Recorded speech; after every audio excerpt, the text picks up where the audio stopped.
சந்திச்சிருக்கு. உடலால் வந்து பார்த்தீங்கன்னா கோவிந்தனுடைய வாழ்க்கையோட அனுபவங்களை கருத்து சொல்லியிருக்காங்க. இரண்டாவது நாள் வந்து பார்த்தீங்கன்னா அவரோட மையம் அவரோட மருத்துவம். அதுக்கப்புறம் வந்து பார்த்தீங்கன்னா JFE அது அந்த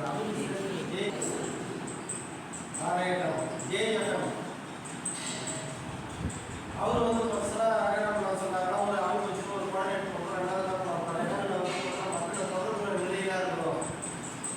அதே சமயத்தில் வந்து பார்த்தீங்கன்னா நம்ம தூய்மை பணிபுரியும் நம்மளால முடிஞ்ச ரத்தம் நம்ம எதிர்காலத்தில் வந்து சரி அப்படிப்பட்ட நிலையில் வந்து அவர் கருத்து சொல்லிட்டு போறாரு. அதுக்கப்புறம் கால்நடை போகிறோம். நேற்று வந்து பார்த்தீங்கன்னா சிகிச்சை முகாம் வந்து இன்னைக்கு இருந்தார். இப்படி இருந்தால் வந்து பார்த்தீங்கன்னா 2 சிறப்புமிக்க நாட்கள் வந்து அதாவது வந்து நம்ம வந்து எல்லாவற்றையும் பாடத்தில் அதுவே நம்ம வாழ்க்கைக்கு சிறப்பு வகையில் வந்து பார்த்தீங்கன்னா சிறப்பு செய்யலாம் கிடையாது. அதை தாண்டி எவ்வளோ விஷயங்கள் அதை தாண்டி உலகத்துக்குள்ளே இருந்துச்சு அப்படின்னு நம்ம அப்போதான் நமக்கே தெரியும். எல்லாவற்றையும் பாடத்துக்குள்ள நம்ம விளக்க முடியாது. அரசுக்கு வந்து பார்த்தீங்கன்னா ஒரு குறிப்பிட்ட மட்டும் நம்ம அவங்க சார்ந்த மட்டும் தான் சொல்ல முடியும். அதாவது உங்களுக்கு ஒரு எடுத்துக்காட்டு சொன்னாங்க நீங்கள் லாபத்தில் வச்சிருக்கீங்க. பண்டைய காலத்து பள்ளி சொல்றது தமிழ் வழி கல்வி தமிழக கல்வி அப்படின்னு சொல்லி ஒரு பாடம் வச்சிருக்கா. அதை வந்து சொன்னால் மீனாட்சி போயிட்டு உயர்நிலை கல்வி உயர்நிலை கல்வி முறை வந்து யாருக்கு கல்வி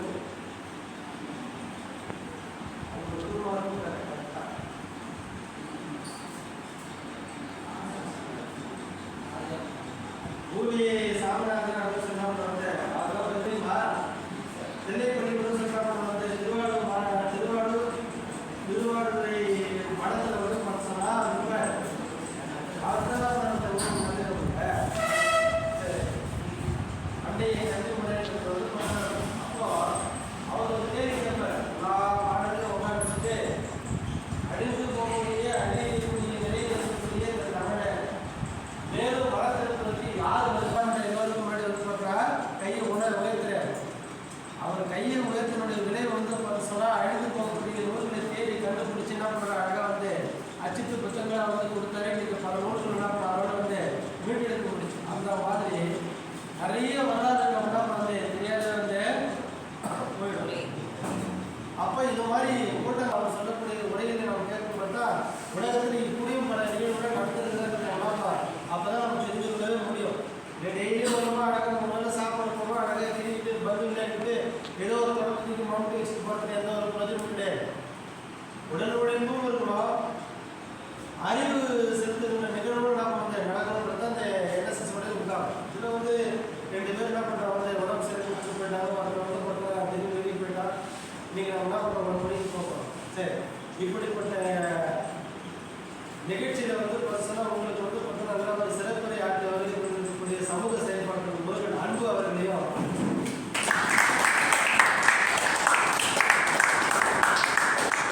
நல்வாழ்வு மருத்துவமனையினுடைய ஹோமியோபதி மருத்துவர் திரு வெற்றிச்செல்வன் அவர்களையும் முதலாவதாக அவர்களுக்கு சிறப்பு செய்கின்ற நிகழ்வு.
ரிசீவ் ஆகும். அதனால தான் ஷேர் அதை மீண்டும் அது பிரச்சனை.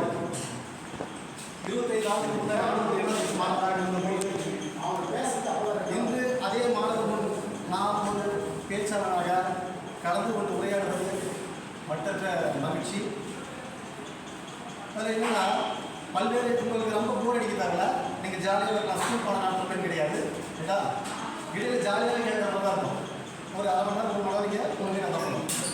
நான் இதுக்கு முன்னே ஒரு கூட்டத்தில் பேசிக்கிட்டே இருந்தேன். இதுக்கு முன்னே ஒரு கூட்டத்தில் நான் பேசலான்னு போனேன். பேசும்போது பெரிய கூட்டம் பேச ஆரம்பிச்சோடனே கூட்டம் ஜனங்கள்லாம் பார்த்தா நிறைய பேர் கிளம்பி போயிட்டே இருக்காங்க. ஆனால் ஒரே ஒரு தம்பி மட்டும் எழுந்து போகல, கடைசி வரைக்கும் அவங்க அப்படியே ஆர்வமாக பார்த்துட்டே இருந்தான். அதாவது நம்ம பேச்சு ஒரு தம்பியாவது கேட்டுருக்காங்க, ரொம்ப மகிழ்ச்சி சொல்லுங்க அப்படின்னா அந்த தம்பி கேட்கணும். அவங்களோட எக்ஸ்ட்ரா சேர்த்து பேசுகிறேன். பேசி முடிச்சுட்டு நிகழ்ச்சியெல்லாம் முடிஞ்சு அந்த தம்பி கேட்டேன், என்னப்பா தம்பி என்னுடைய பேச்சு அவ்வளோ இனிதாக இவ்வளோ நீ கேட்க எதுன்னு கேட்டேன். அந்த தம்பி சொன்னான், நீ வேறையா அந்த டேபிள் போடுறீங்கள நிகழ்ச்சி நடந்த டேபிள் அதுதான் போட்டு டவுல் இருந்ததுயா, நிகழ்ச்சி முடிஞ்ச எங்கள் அம்மா எடுத்துக்கோ சொன்னாங்க, நீ இன்னும் ஒரு மணி சேர்த்து பேசி நடத்துக்கிறீங்கன்னு சொல்லிட்டு சொன்னாங்க. அந்த மாதிரி மாணவர்களாக இல்லாமல் ஒரு நிகழ்ச்சிக்கு வருவோம், அந்த நிகழ்ச்சி முடிவு வரை என்ன சொல்ல வராங்க, இந்த சமூகத்துக்கு என்ன மாதத்துக்கு சொல்ல வராங்க புரிஞ்சுக்கிட்டு தான் நிகழ்ச்சி. அதனால் நீங்கள் எளிமையாக புரிஞ்சுக்க வேண்டியதான், ரொம்ப கடினமாக செய்ய வேண்டியதில்லை. அது குறிப்பாக நாம் என்ன சப்ஜெக்ட் நீங்கள் பேச போகிறோம்னா அறிவியல் சார்ந்து எந்த விஷயங்களையும் அறிவியல் தோன்றதை தான் பார்க்கணும், மூட நம்பிக்கை நம்ம பார்க்கக்கூடாது. ஏன்னா நம்ம சமூக கட்டமைப்பு அப்படி இருக்குது, எதையும் சிந்திக்க விடாமல் எந்த விஷயங்களையும் நம்ம வந்து ஆய்வு பண்ண விடாமல் இதைதான் அப்படியே நம்பி இதுதான் சரி தவறு அப்படின்னு சொல்லி ஒரு கட்டமைப்பு உருவாக்கப்படுது. அது பெரும்பாலும் படிக்காத மக்களும் இருக்குது, படித்த மக்களும் கிராமப்புறங்கள் அது பெரும்பாலும் அதிகமாகவே இருக்குது. அதை ஒவ்வொரு தலைப்புகளும் நம்ம வந்து அதை பார்த்துட்டு கொஞ்சம் ஈஸியாக சேனல் நீங்கள் கவலைப்படலாம். அங்கே போய்ட்டு ஈஸியாக இருக்கும். அவர விதை போட்டால் துவர விதம் முளைக்கும், துவர விதை போட்டால் அவர விதம் முளைக்கும். அப்படி ஒரு தேசத்தை ராஜகுமாரி தூதே இல்லாத குடத்தை எடுத்துட்டு கரையே இல்லாத குடத்துக்கு தண்ணி எடுத்து போனான். அங்கே தலையே இல்லாத தண்ணி எடுத்து போனால் அந்த பார்த்தா அங்கே வேறே இல்லாத தலையே இல்லாத மாம்பழத்தை பார்த்து கண்ணே இல்லாத கூட பார்த்து சொல்ல கையே இல்லாத உடம்பை துப்பாக்கி சுட்டான். குண்டு மான் மேலே படாத மாம்பழம் குட்டி மேலே பட்டு குட்டி செத்து போச்சு. குட்டி அறுத்து கலக்கி சமைச்சு சாப்பிட்டு அந்த தோலை தலையில் பார்த்தா காய போட்டான். அந்த தலையே இல்லாத பருத்து அடிச்சுட்டு ஓட அந்த உடம்பை விரட்டிட்டு ஓட அவன் காலில் பத்துற கண்டகத்திரிக்காம மட்டும் தலைக்கு மேலே எழுத வைத்தியம் வேறு வைத்திட்டு போனார். அவர் சொன்னார், ஆளை வேறு அரச வேறு பொங்க வேறு பசங்க கைப்படாமல் எடுத்து அமிபடாமல் அரைச்சி நாக்குப்படாமல் நக்குடா இதெல்லாம் புதினா பண்ணி சொன்னார். இப்படி சிறப்பான ஒரு வைத்தியம் சொன்னவருக்கு ஏதாவது சன்மானம் சொல்லி அடியே இல்லாத படி எடுத்து ஓட்டச்சக்கில் 9 படி விழுந்தழுத்து சக்கரவே இல்லாத வண்டி கூட்டி அதில் நொண்டி மேலே உட்காந்துட்டு வண்டி ஓட்ட வண்டி பாக்கிட்டு போயிட்டே இருந்துச்சான். ஏதாவது புரிஞ்சுச்சா? புரியலையா? புரியுதா? இப்படிதான் இந்த சமூகத்தில் என்ன இருக்குதுன்னு நமக்கு புரியாத வாழ்ந்துக்கிட்டு இருக்கோம். இதில் எதாவது புரியல. இப்படி தான் யார் எதை சொன்னாலும் அதை அப்போயே நம்புவது நம்முடைய மனப்பான்மையாக இருக்குது. அதுக்காக தான் இந்த விஷயத்தை சொல்ல முடியாது, ஏதாவது புரியுதா இருக்குது.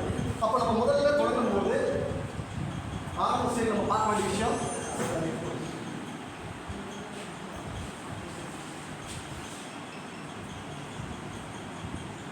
வள்ளுவர் சொல்றார், எப்பொருள் யார் யார் வாய் கேட்பினும் அப்பொருள் மெய்ப்பொருள் காண்பது அறிவு. யார் எதை சொன்னாலும் அதை அப்படியே நம்பாங்க. அதை என்ன பண்ற சோதனை பண்ணி ஆய்வுக்கு உட்படுத்தி அது என்ன உண்மையிலும் முதல்ல தெரிஞ்சுக்க. புரியலையா? எதையும் கண்மூடித்தனமாக நம்பக்கூடாதுன்னு தான் அந்த வள்ளுவர் எப்பொருள் யாரால் வாய் கேட்பினும் அப்பொருள் மெய்ப்பொருள் காண்பது அறிவு. இந்த விஷயத்தை அறிவியல் சார்ந்த விஷயம் தான் உள்ள போகிறோம். நீங்கள் ஸ்கூலில் படித்த அறிவியல் விஷயங்கள் இருக்குது. ஸ்கூலில் வந்து பாடத்துக்கு தேவையான மட்டும் நடத்துகிறாங்க. அதை தாண்டி பாடப்புக்கு வெளியே அறிவியல் எல்லாம் ஒளிந்திருக்கிறப்போ ஒவ்வொரு விஷயம் பார்க்கணும்.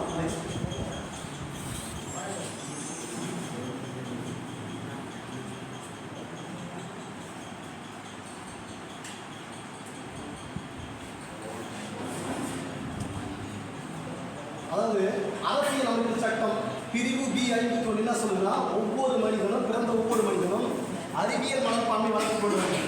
ஆனால் உண்மையில் அறிவியல் மனப்பான்மை வளரலாம் இல்லை. ஏன்னா நம்ம சுற்றி இருக்கிற சமூக கட்டமைப்பும் பண்பாடுகளும் செயல்பாடுகளும் நம்ம சிந்திக்க விடாமல் நம்ம அப்படியே நம்ப வைக்கிறோம். ஆனால் அரசியல் அமைப்பு சட்டம் சொல்றது ஒவ்வொரு அது முழுக்க மாணவர்களுக்கு நம்ம தெரிய போயிடும். படித்த மாணவர்களே நிறைய சிந்தனைகள் நிறைய இருக்காங்க. நம்ம அதை பற்றி தான் இப்போ பேச போகிறதுக்காக நடக்கணும். நெக்ஸ்ட் போகிறோம்.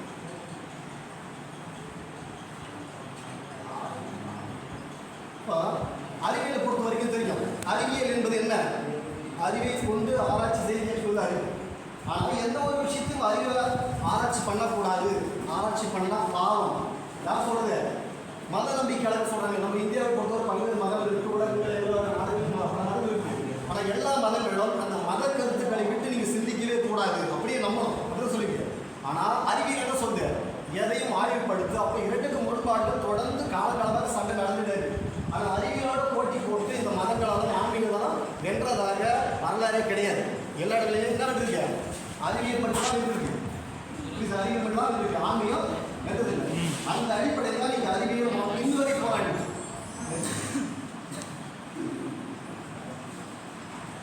இப்போ குறிப்பாக உலகத்தில் வந்து ஒரு 200 நாடுகளுக்கும் மேல நாடு இருக்கு.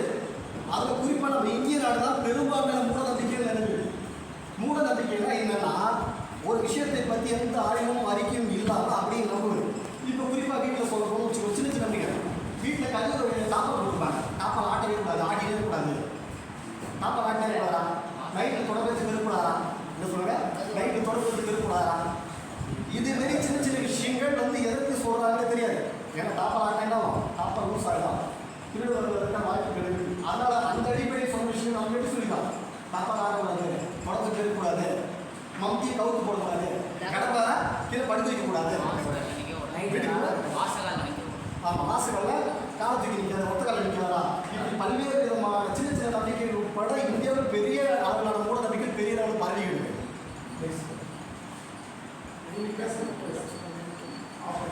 அப்போ மூட நம்பிக்கைகள் பார்த்தா பெரும்பாலும் இந்தியாவில் அதிகமாக இருக்கிறது காரணம் என்னன்னா, படிப்பறிவு கல்வி விஷயங்களில் மற்ற நாடுகளில் இந்தியா வந்து பெரும்பாலும் இருக்குது. தமிழ்நாடோட முன்னேறி நம்ம சொல்லிக்கலாம். ஆனால் இந்தியாவோட ஒப்பிடும்போது மற்ற நாடுகளோட நம்ம நாடு கல்வி வந்து மிகவும் பின்தங்கி இருக்குது. காரணம் வந்து இங்கே சிந்திக்கிற அறிவு கிடையாது. காலகாலமாக கல்வி படித்தாலே தவறுன்னு ஒரு கட்டமைப்பு வச்சுருந்தாங்க. யாரும் படிக்கவே கூடாது.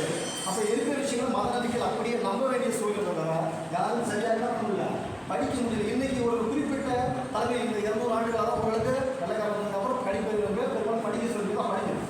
அந்த கட்டமைப்புகளை நம்ம உள்ள வரும்போது சிந்திக்கின்ற அறிவு மாணவர்கள் மத்தியில் பெரும்பாலும் வளர வேண்டும்.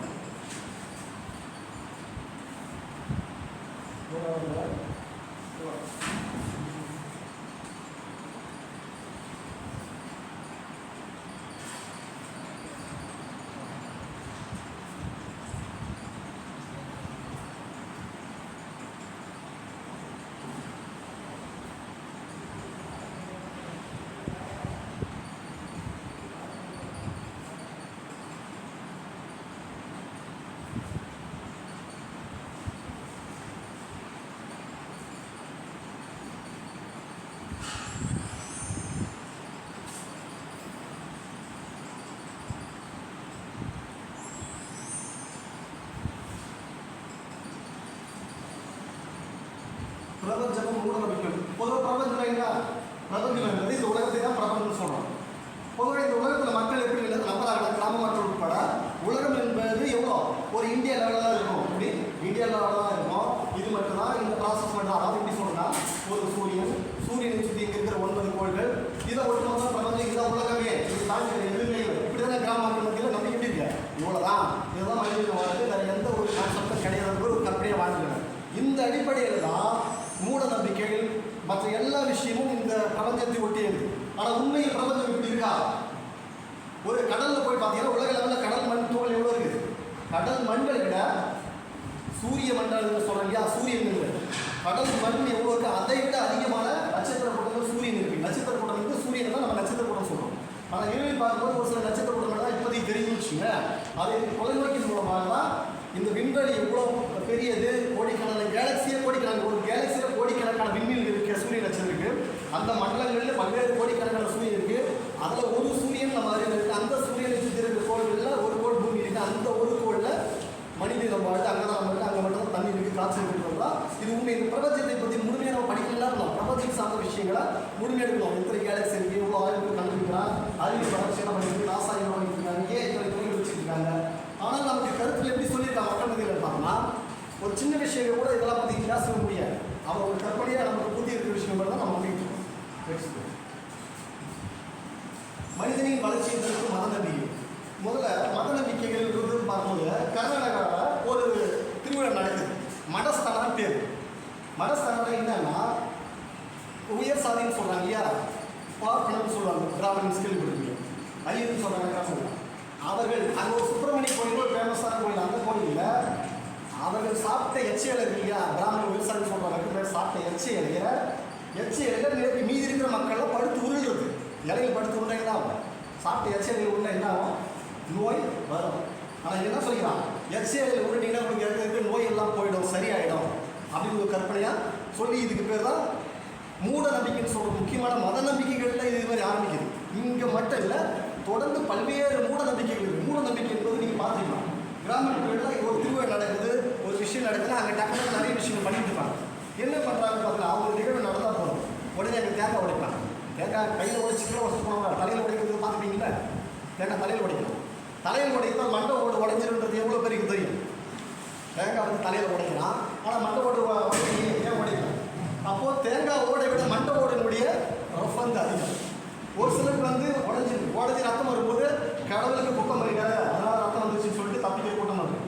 ஆனால் தேங்காய் ஓடை விட மண்டை ஓட ரஃப் அதிகம், அதனால் மண்டைக்கு வந்து பெரும்பாலும் பாதிப்புகள் கிடையாது. அதனால் தேங்காய் உடைப்பு மண்டையில் உடைப்பது ஆன்மீகம் கிடையாது. புரியுதா இல்லையா, அறிவியல் சார்ந்த விஷயத்தோடு கண்டுவது இது முழுக்க தலையில் தேங்காய் உடைக்க கூடாது. தேங்காய் உடைக்கிறது மட்டும் இல்லை, தீ மிதிக்கிறது பார்த்துருக்கீங்க. தீ மிதிக்கிறது மிகப்பெரிய கொடுமையாக இருக்கும். உங்கள் கிராமங்களில் எல்லா கிராமங்களும் தீ மிதிக்கிறது பார்த்துருக்கோம். திருவாட்டாவில் தீ மிதிப்பான். தீ மிதிக்கிற யாருமே தீ மிதிக்கிறது இல்லை, தீ நல்லா கொளுத்துட்டு இறங்கி நடந்து போட்டுடலாம். கொளுத்தி அந்த கட்டையில் மட்டமாக தட்டிட்டு என்ன பண்ணுறோம், பக்கத்தில் தண்ணி வச்சுருவான்.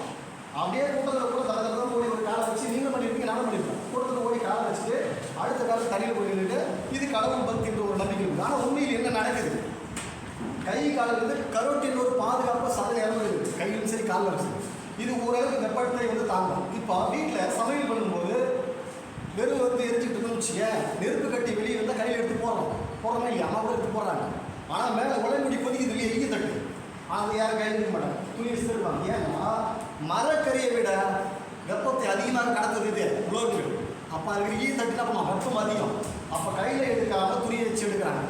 அப்போ மரக்கறியை வந்து கையில் எடுத்து போடுறது எளிது, நேரடியாக வந்து உலகத்தை கையில். இப்போ நீங்கள் தீ மிதிக்கிற நபர்கள் வந்து மரத்தில் மிதிக்கிற நபர் யாருமே இரும்பு வந்து பழுப்பு வச்சு எல்லாம் காலை வச்சு நடந்துருக்காங்களா, நடக்க முடியாது. ஏன்னா இந்த பாதுகாப்பு சதவீதம் ஓரளவுக்கு தான் தாங்கும், அதுக்கு மேலே தாங்காது. எந்த பக்தி விட்டாலும் எந்த சாமி விட்டாலும் காப்பாற்று. அப்போ பக்தி என்பது முழுக்க முழுக்க இதில் ஒரு ஏமாற்று வழியாக மக்களை சிந்திக்க விடாத விஷயங்கள் தான் பண்ணிட்டு இருக்காங்க.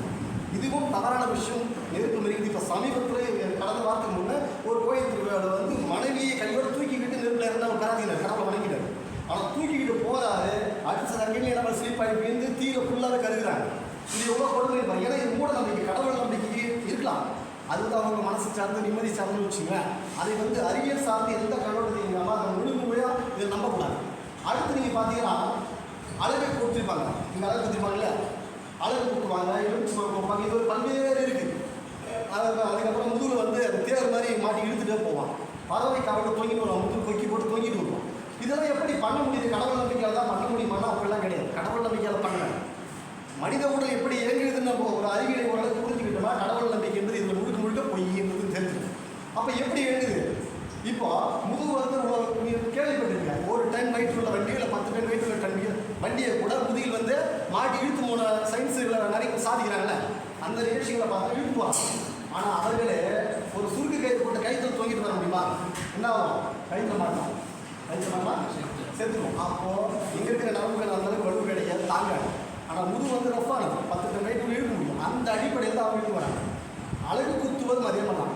அழகு இருக்கிற இந்த மெல்லிய சதைகளில் இங்கே முக்கியமான நரம்புகள் எதுவுமே இல்லை. இங்கே விட்டுட்டு மூக்கு, காது, கண்வழி இந்த 3 இடங்களுக்கு போனீங்கன்னா ஆகும், கண்டிப்பாக உயிருக்கு ஆபத்தாகும். அப்போ இவர்களுக்கு ஓரளவுக்கு தெரியும் எங்கே குத்தக்கூடாது எங்கே குத்தக்கூடாது. ஆனால் இவங்க என்ன சொல்கிறாங்க, ஆன்மீகத்தின் தான் குத்துறாங்க, முடிச்ச நீ குத்தி காட்டு அப்படின்னு ஒவ்வொரு கிராமங்களில் சவால் விடுறாங்க. இன்னொரு விஷயம் நீங்கள் புரிஞ்சிங்கன்னா, இது எப்படி சாத்தியம், வலிக்கலையா, ஊசி போடும்போது வலிக்கிறா, பச்சை குத்தும்போது வலிக்கிறது நீங்கள் அறிக்கை வேறு. அதாவது அனிச்சை செயல் தெரியல உங்களுக்கு, அனிச்சை இச்சை செயல் கேள்விப்பட்டிருக்கீங்க. அனிச்சை செயல்னா ஒரு விஷயத்தை இது நடக்க போகுது அப்படின்னு நமக்கு தெரியாது, சடனாக ஏற்படும் ஒரு ரியாக்ஷன். இப்போ ஒருத்தர் கத்தி எடுத்து ஒரு குத்தலாம், என்ன பண்ணிக்க, திடீர்னு எதிர்பார்க்கறதுல குத்தும்போது நீ தடுக்கும் போது உடம்பு வந்து என்ன பண்ணணும், எதிர்வினை, அவனுக்கு எதிராக செயல்படும் போது காயங்கள் அதிகமாகும், வலி அதிகமாகும்.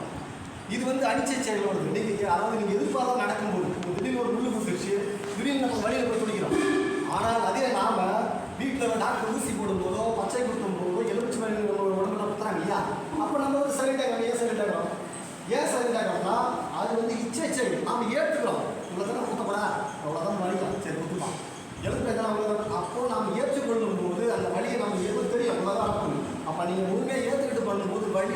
பெருசாக இருக்காது, அதனுடைய பாதிப்பும் பெருசாக இருக்கும்.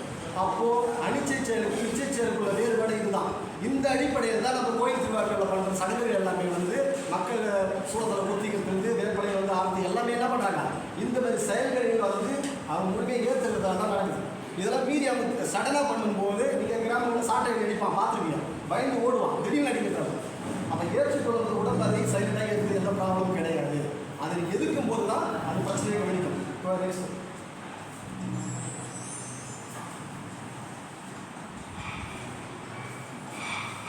பொதுவான மூட நம்பிக்கைகள் கிராமங்களில் பொதுவான மூட நம்பிக்கைன்னா, நம்ம அம்மா இருக்கும், அம்மா வந்து ஒரு கணவரை இழந்துட்டாருன்னா அவர் விதவையாக இருப்பாங்கல்ல, அப்பா இல்லாதன்னு சொன்னாங்க இல்லையா, விதவை வந்து எதிரில் வரக்கூடாது, எதிரில் வந்தால் அவசரம் ஏதாவது நடந்துடும். இல்லை பார்த்துட்டீங்க இல்லையா, விதவை வர நீ கலந்து போவார், தண்ணி போவாங்க, ஒரு சொன்ன உட்கார் பண்ண தண்ணி குடிச்சிட்டு அப்புறம் போவாங்க. அதுக்கப்புறம் ஒரு வாணியம் வந்தால் எண்ணெய் ஒரு வாணியம்னு சொன்னாங்க இல்லையா, அவர் வரக்கூடாது, அவர் வந்தால் போகக்கூடாது, நல்ல காரணம் இல்லை.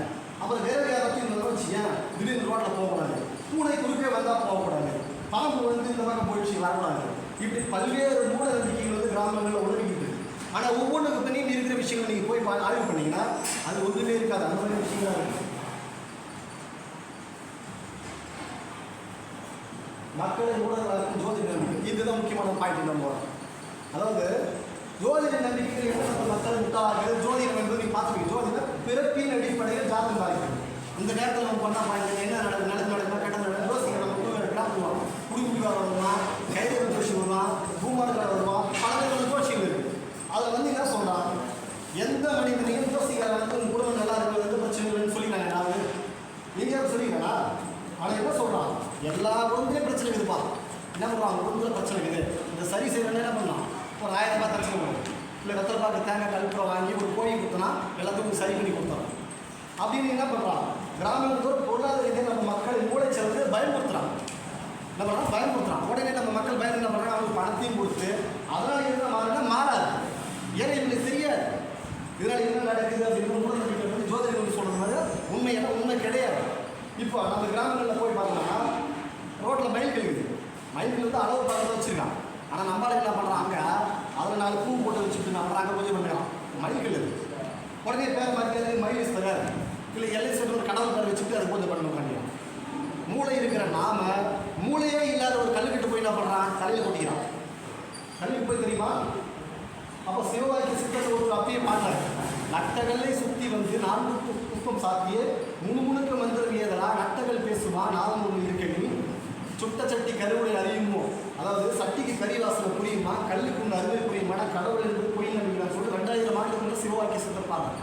ஆனால் 2000 ஆண்டு கழித்து பின்னாடி நாம வந்து அந்த மூட நம்பிக்கையில் ஊறி போய் எதையும் அறிவியல் கண்ணோட்டத்தில் பார்க்குறது எல்லாம் ஆன்மீகமாக நம்ம நம்பிட்டு இருக்கோம். இப்போ ஒரு கிளி ஜோசின்னு பார்த்தீங்கன்னா கிளிக்கு நம்ம விட அறிவு கம்மி. 5 அறிவு உள்ள கிளிக்கிட்ட போய் நம்பாரு எதிர்காலத்தை சொல்லணும், நம்ம விட அறிவு கம்மி. 5 அறிவு உள்ள கிளிக்கு 6 அறிவு உள்ள மட்டும் நல்ல காலத்துக்கு எதிர்காலத்தில். அப்போ இது எல்லாம் எங்கே வருதுன்னா மூடத்தனங்கள் வருது. இதை கேட்க வேண்டிய சமூகம் என்ன பண்ணுறா, கல்வியர்கள் அத்தனை இதை சிந்திக்கவே கிடையாது, அப்படியே நம்பிக்கிட்டு போகுது. நெக்ஸ்ட் பாம்புகளை சினிமா, பாம்புகளை பற்றி பொதுவாக நீங்கள் சினிமா படங்களை பார்த்துட்டீங்க. என்ன பண்ணுறது, பாம்பு வழி வரணும், அப்படியே வழியில் போய் கடைக்கு போய் வரும் அப்படின்னு காட்டா, பால் சாப்பிடும், முட்டை சாப்பிடும், அப்புறம் டான்ஸ் ஆடும், ஃபைட் பண்ணணும். இப்படி பல்வேறு விதமான உடனடிகள் பாம்புகளை பற்றி சொல்லிக்கலாம். ஆனால் பாம்புகளை பற்றி நம்ம பொதுவாக எப்படி தெரிஞ்சுக்கணும், கிராமங்களில் ஒரு பாம்பு வச்சா உங்களை பழி வாங்க விடாது அப்படின்னு சொல்லுவாங்க. குறிப்பாக நல்ல பாம்பு அப்படின்னு சொல்கிறாங்க, நல்ல பாம்பு பழி வாங்காது. ஆனால் உண்மையில் பாம்புகளை பற்றி நீங்கள் புரிஞ்சுக்கணும்னா ஆய்வாளர் ரீதியாக நீங்கள் பார்க்கணும். ஒரு பாம்பை வந்து கிராமங்களில் நீங்கள் அந்த காலாக்குடி பாம்பு சொல்லுவாங்க, தண்ணி பாம்பு, அதை அடிச்சிங்கன்னா நிறைய பாம்பு முடியும். ஒரு பாம்பு அடிச்சு 9 பாம்பு வந்துச்சுன்னா ஏன் வருது அப்படின்ற ஒரு கேள்விக்கு போகணும். வெள்ளை பாம்பு அடித்தா கூட நம்ம முதல்ல பாலை ஊற்றிட்டு மண்ணை நோட்டி பதிப்பான். ஏன் பதிக்கிறார்கள் அப்படின்னு ஒரு கேள்வி இல்லை. இந்த பாம்புகள் வந்து ஏன் இவ்வளோ அதிகமான லெவலில் வருதுன்னு யோசிக்கிறாங்கன்னா மனித இனத்துக்கு மூட்டதே பாம்பு. நாமெல்லாம் உருவாக்கும் போதே பாம்புகள் போட்டுச்சிருக்கு. அப்போ உலகம் வந்து வெறும் காடு மலைகளால் அதிகமாக இருந்தால் பாம்புகள் வந்து இனப்பருக்கு நிறைய இருக்குது. அப்போ அந்த காலத்தில் வந்து பாம்பு எண்ணிக்கை எப்படி குறைக்க முடியும்னு ஒரு ஆய்வு பண்ணுறோம். அப்படி குறைக்கும் போது பாம்புகள் வந்து மஸ்கு என்னும் ஒரு சுரப்பி, அந்த சுரப்பியின் வாசனை நுகர்ந்து இனப்பெருக்க வச்சுக்குது. ஆணும் பெண்ணும் சேர்ந்து நிறைய குட்டி போடுற வந்து பாம்புலாம் குட்டியும் போடும் 2 இருக்குது. அப்படி நிறைய பெற்றுக்கொள்ளும்போது பாம்புகளால் நிறைய பேர் கட்டி போட்டு செத்துக்கிட்டே வராங்க. அப்போ என்ன யோசிக்கலாம், இந்த மஸ்கு அந்த வாசனை சுரப்பி நுகராத அளவுக்கு என்ன பண்ண முடியும்னா அப்போ தான் பாலுக்கு பால் முட்டம் சொல்ல இல்லையா, பாலுக்கு வந்து அந்த மனத்தை மாற்றக்கூடிய வாசனை இருக்குது. அப்போது பாம்புகள் தென்பட்ட இடங்களில் பாலை கொண்டு வச்சான். அப்போ பாம்பில் வச்சு மயங்கி படுத்து வச்சு எந்த பாம்பும் பாலை குடிக்காது. முட்டி சாப்பிட முட்டி வந்து அப்படியே முழுங்கி பார்த்துக்கலாம். கோழி முட்டைகளில் வீடுகளில் கோழிகளில் பாம்பு ஏறும், முட்டையை முழிச்சு கேள்வி. ஆனால் எங்கேயுமே பால் குடிச்சுன்னா இது வரைக்கும் வரலாறுல கிடையாது. அப்படி ஒரு கருத்து சொல்லப்படுது. அப்போ அந்த மஸ்கெண்டல் சுரப்பி வாசனை வரக்கூடாதுன்னு தான் பாம்புகளுக்கு பால் வைக்கிற பழக்கங்களுக்கு அது பயங்கரமே கிடையாது. அப்போ என்ன பண்ணலாம், அந்த பாம்பை அடிச்சுட்டு மீண்டும் அந்த வாசனை வேறு பாம்புகள் வரக்கூடாதுன்னா அந்த பாம்பு என்ன பண்ணலாம், பாலை ஊற்றி கொதிக்கிற பழக்கம் எழுதி ஒரு இருந்ததா அப்போ வாசனை மெண்டுக்குள்ளே பாம்பு போச்சுன்னா அந்த வாசனை வராது. அது கொடிய விஷப்பாம்பு சொல்கிற வெள்ளை பாம்பு தான் இருக்கிற வந்து கிட்டத்தட்ட வந்து 60க்கும் மேற்பட்ட கொடிய விஷப்பாம்புகள் நம்ம இந்தியாவில் இருக்குது. அதில் குறிப்பாக வந்து வெள்ளைப்பாம்பு அதிகமாக இருக்குது. அது கட்டு வையான் நிலை வையான்றதெல்லாம் பெரிய கொடிய விஷயமா இருக்குது. அப்போ பாம்புகளை பற்றி நீங்கள் புரிதல் இருந்தால் மட்டும்தான் அது வந்து நம்ம பார்த்து பயப்படாத தப்பிக்க முடியும். பாம்போட ஒருத்தர் சொல்லலாம், பாம்பு வந்து நம்ம முதல்ல எச்சரிக்கணும். என்ன பண்ணுவோம், முதல்ல வந்து படம் எடுக்கணும், ரெண்டாவது வந்து சூசணும், நாலாவது இந்த பக்கம் 40 பல்லு கிடைக்கும், 5வது அந்த பல்லு கிடைக்கும். இங்கெல்லாம் கற்பனையாக சொல்லப்படுற விஷயம். எந்த பாம்புகளும் போது தற்காப்பு நம்ம பயமுறுத்த அடுத்து உடனே கடிக்க தான் செய்யும். அப்போ பாம்புகளை பற்றி நம்ம புரிதல் இருந்தால் மட்டும்தான் பயம் இல்லாமல் ஹேண்டில் பண்ணணும். ரைட்டா? நெக்ஸ்ட் பேய் பிசாசு பற்றி நம்பிக்கை. பொதுவாக பேய் பிசாசு நம்பிக்கைன்னா இப்பயும் நம்மளால பயந்துதாங்க. நீங்கள் பயப்பட எடுத்துருக்கீங்க எல்லாம் பேய் பார்த்து பயன்படுத்த யாரும் பேய் பார்த்தீங்களா? அதுதான் பேய் பார்த்தீங்கன்னு வச்சுக்கா, பேயில் வந்து பொதுவாக வந்து நிறைய பேயில் வந்து நிறைய பேய்கள் எப்போங்க ஆதிகால மனிதன் இன்னைக்கு பொருள் அன்னைக்கு பேய்கள் ஓடி நிகழ்ச்சி ஓடி பேய் கதை பார்த்தா கிராமங்களில் அடிக்கடி ஒரு கதை சொல்லுவாங்க. எங்கள் ஊரில் என்ன பண்ணுவோன்னா, நைட்டு தூங்கிட்டே இருந்தேன், திடீர்னு கதவு தட்டுற சத்தம் கேடுது, எழுந்து போய் பார்த்தா பேய் என்ன வந்து எனக்கு ஒரு வெத்தலை பாக்கு கொடுத்து பீடி கொடுத்து கையை கொடுத்துருந்தான். உடனே கையை எடுத்து விட்டுட்டேன், உடனே பேய் ஓடி போச்சுன்னு சொல்லிட்டு சொல்கிறான்.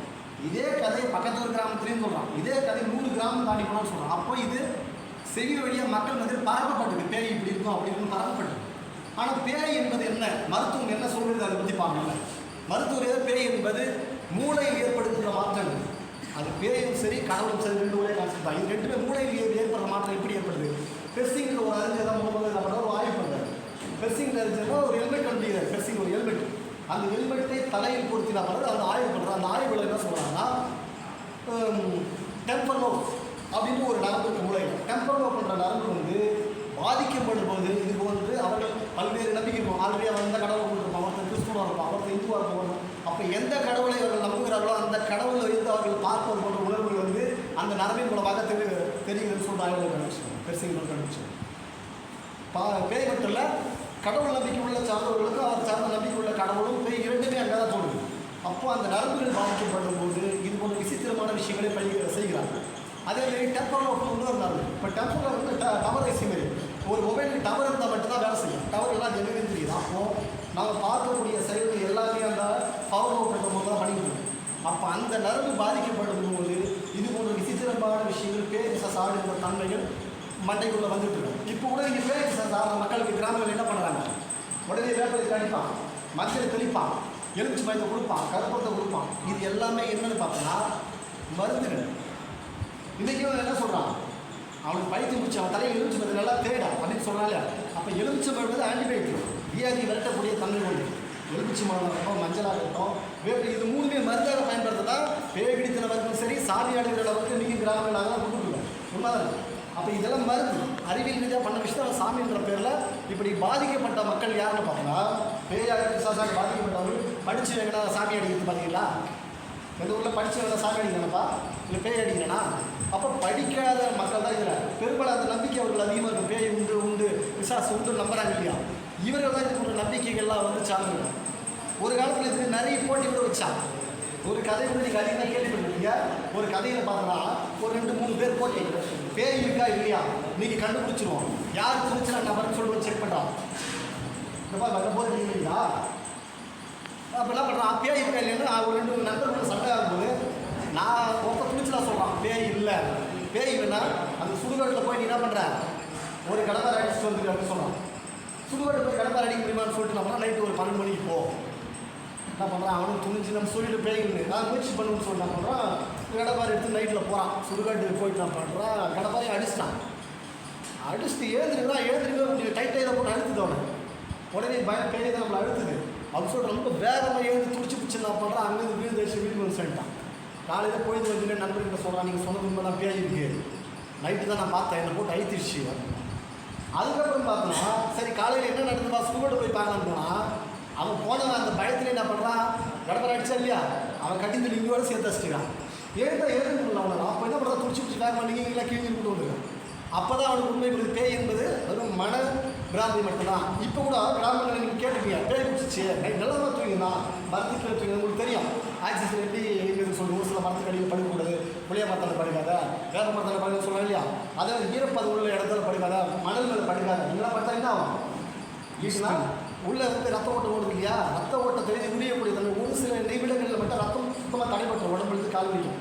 தடைப்பட்டுரும் போது நாம் என்ன பண்ணுறோம், ஏது பண்ணி தெரியாத நம்ம ஆளுங்க நம்ம ஐயோ அப்போன்னு கத்துவோம், தூக்க தெரியும். நான் கத்தினே படத்தில் பார்த்துக்கிறேன், ஏன் வேலை பேய் என்னை போட்டு அழித்துச்சுவான். இதுக்கு பேர் தான் அமுக்கு பேய். இதுதான் மருத்துவர் என்ன சொல்கிறாங்க, இதுக்கு பேர் தான் அமுக்கு பேய். அப்போது மீண்டும் அந்த ரத்தம் சமநிலைக்கு வரும்போது அவன் நார்மலாக ஆயிடும். ஒரு 2 நிமிஷம் 3 நிமிஷம் நடக்குது. அப்போ கனவுகள் மாதிரி தான் இந்த பேயினுடைய கற்பனைகள் எல்லாமே இப்படி தான் ஓடி வருது. புரியுதுங்களா? அப்போ பேய் என்பது மனநோய் தான், பேய் ஒன்று கிடையாது. கடவுளுடைய 2 ஒரே கான்செப்ட். எவன் ஒருத்தன் கொண்டு வந்தனா அதான் இன்றைக்கி வரைக்கும் ஃபாலோ பண்ணுவோம். நெக்ஸ்ட் இந்தியாவில் வச்சு இதை கிடைக்க முடியும். இப்போ மற்ற நாடுகளோடு நீங்கள் ஒப்பிட்டு பார்த்தீங்கன்னு வச்சுங்க, இந்தியாவில் வச்சு மற்ற நாடுகளோடு ஒப்பிட்டு பார்த்தோன்னா இந்தியா மிக மிக குறைவு பின்னாடி இருக்குது. கண்டுபிடிப்புகள் கணக்கு பண்ணால் நம்ம ஆளுங்க கண்டுபிடிச்சலாம் என்னன்னு பார்த்தீங்கன்னா ருத்ராட்ச கொட்டி திருநூறு பட்டி தவிர எல்லாம் கண்டுபிடிச்சிக்கிறான்னு சொன்னால் இன்றைக்கி மாணவர்கள் படிக்கிறாங்க, ஆய்வு பண்ணுறாங்க, கண்டுபிடிக்கிறாங்க. ஒரு காலத்தில் இந்தியாவுடைய கண்டுபிடிப்பில் ஒன்றுமே இல்லை. இன்றைக்கி நம்ம பயன்படுத்துகிற ஏகசதி செல்ஃபோன்லேருந்து சின்ன பொருள், குண்டூசிலேருந்து பெரிய பொருள் எல்லா பொருளும் மற்ற நாட்டு மக்கள் கண்டுபிடிச்சிருக்காங்க. அதெல்லாம் முன்னோக்கணும். அப்போ அதெல்லாம் மாற்றுவதற்கு முயற்சியாக இப்போ இருக்கிற மாணவர்கள் நம்ம தான் என்ன பண்ணுறோம், ஒரு கண்டுபிடிப்பாளர்களாக விஞ்ஞானிகளாக நம்ம மாறினா நாம் தொடர்ந்து அந்த விஞ்ஞானிகளுடைய தலைப்புகள்லாம் அவங்களுடைய கண்டுபிடிப்புலாம் படிக்கணும். அது எப்படி ஆய்வு பண்ணுங்க.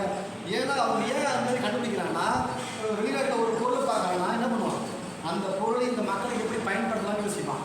நம்ம அதை பொருளை பூ போட்டு வச்சோம், பூஜை போட வச்சுலாம் பார்ப்பாங்க, இப்படி வச்சு வசூல் பண்ணலாம் நினைப்பான்.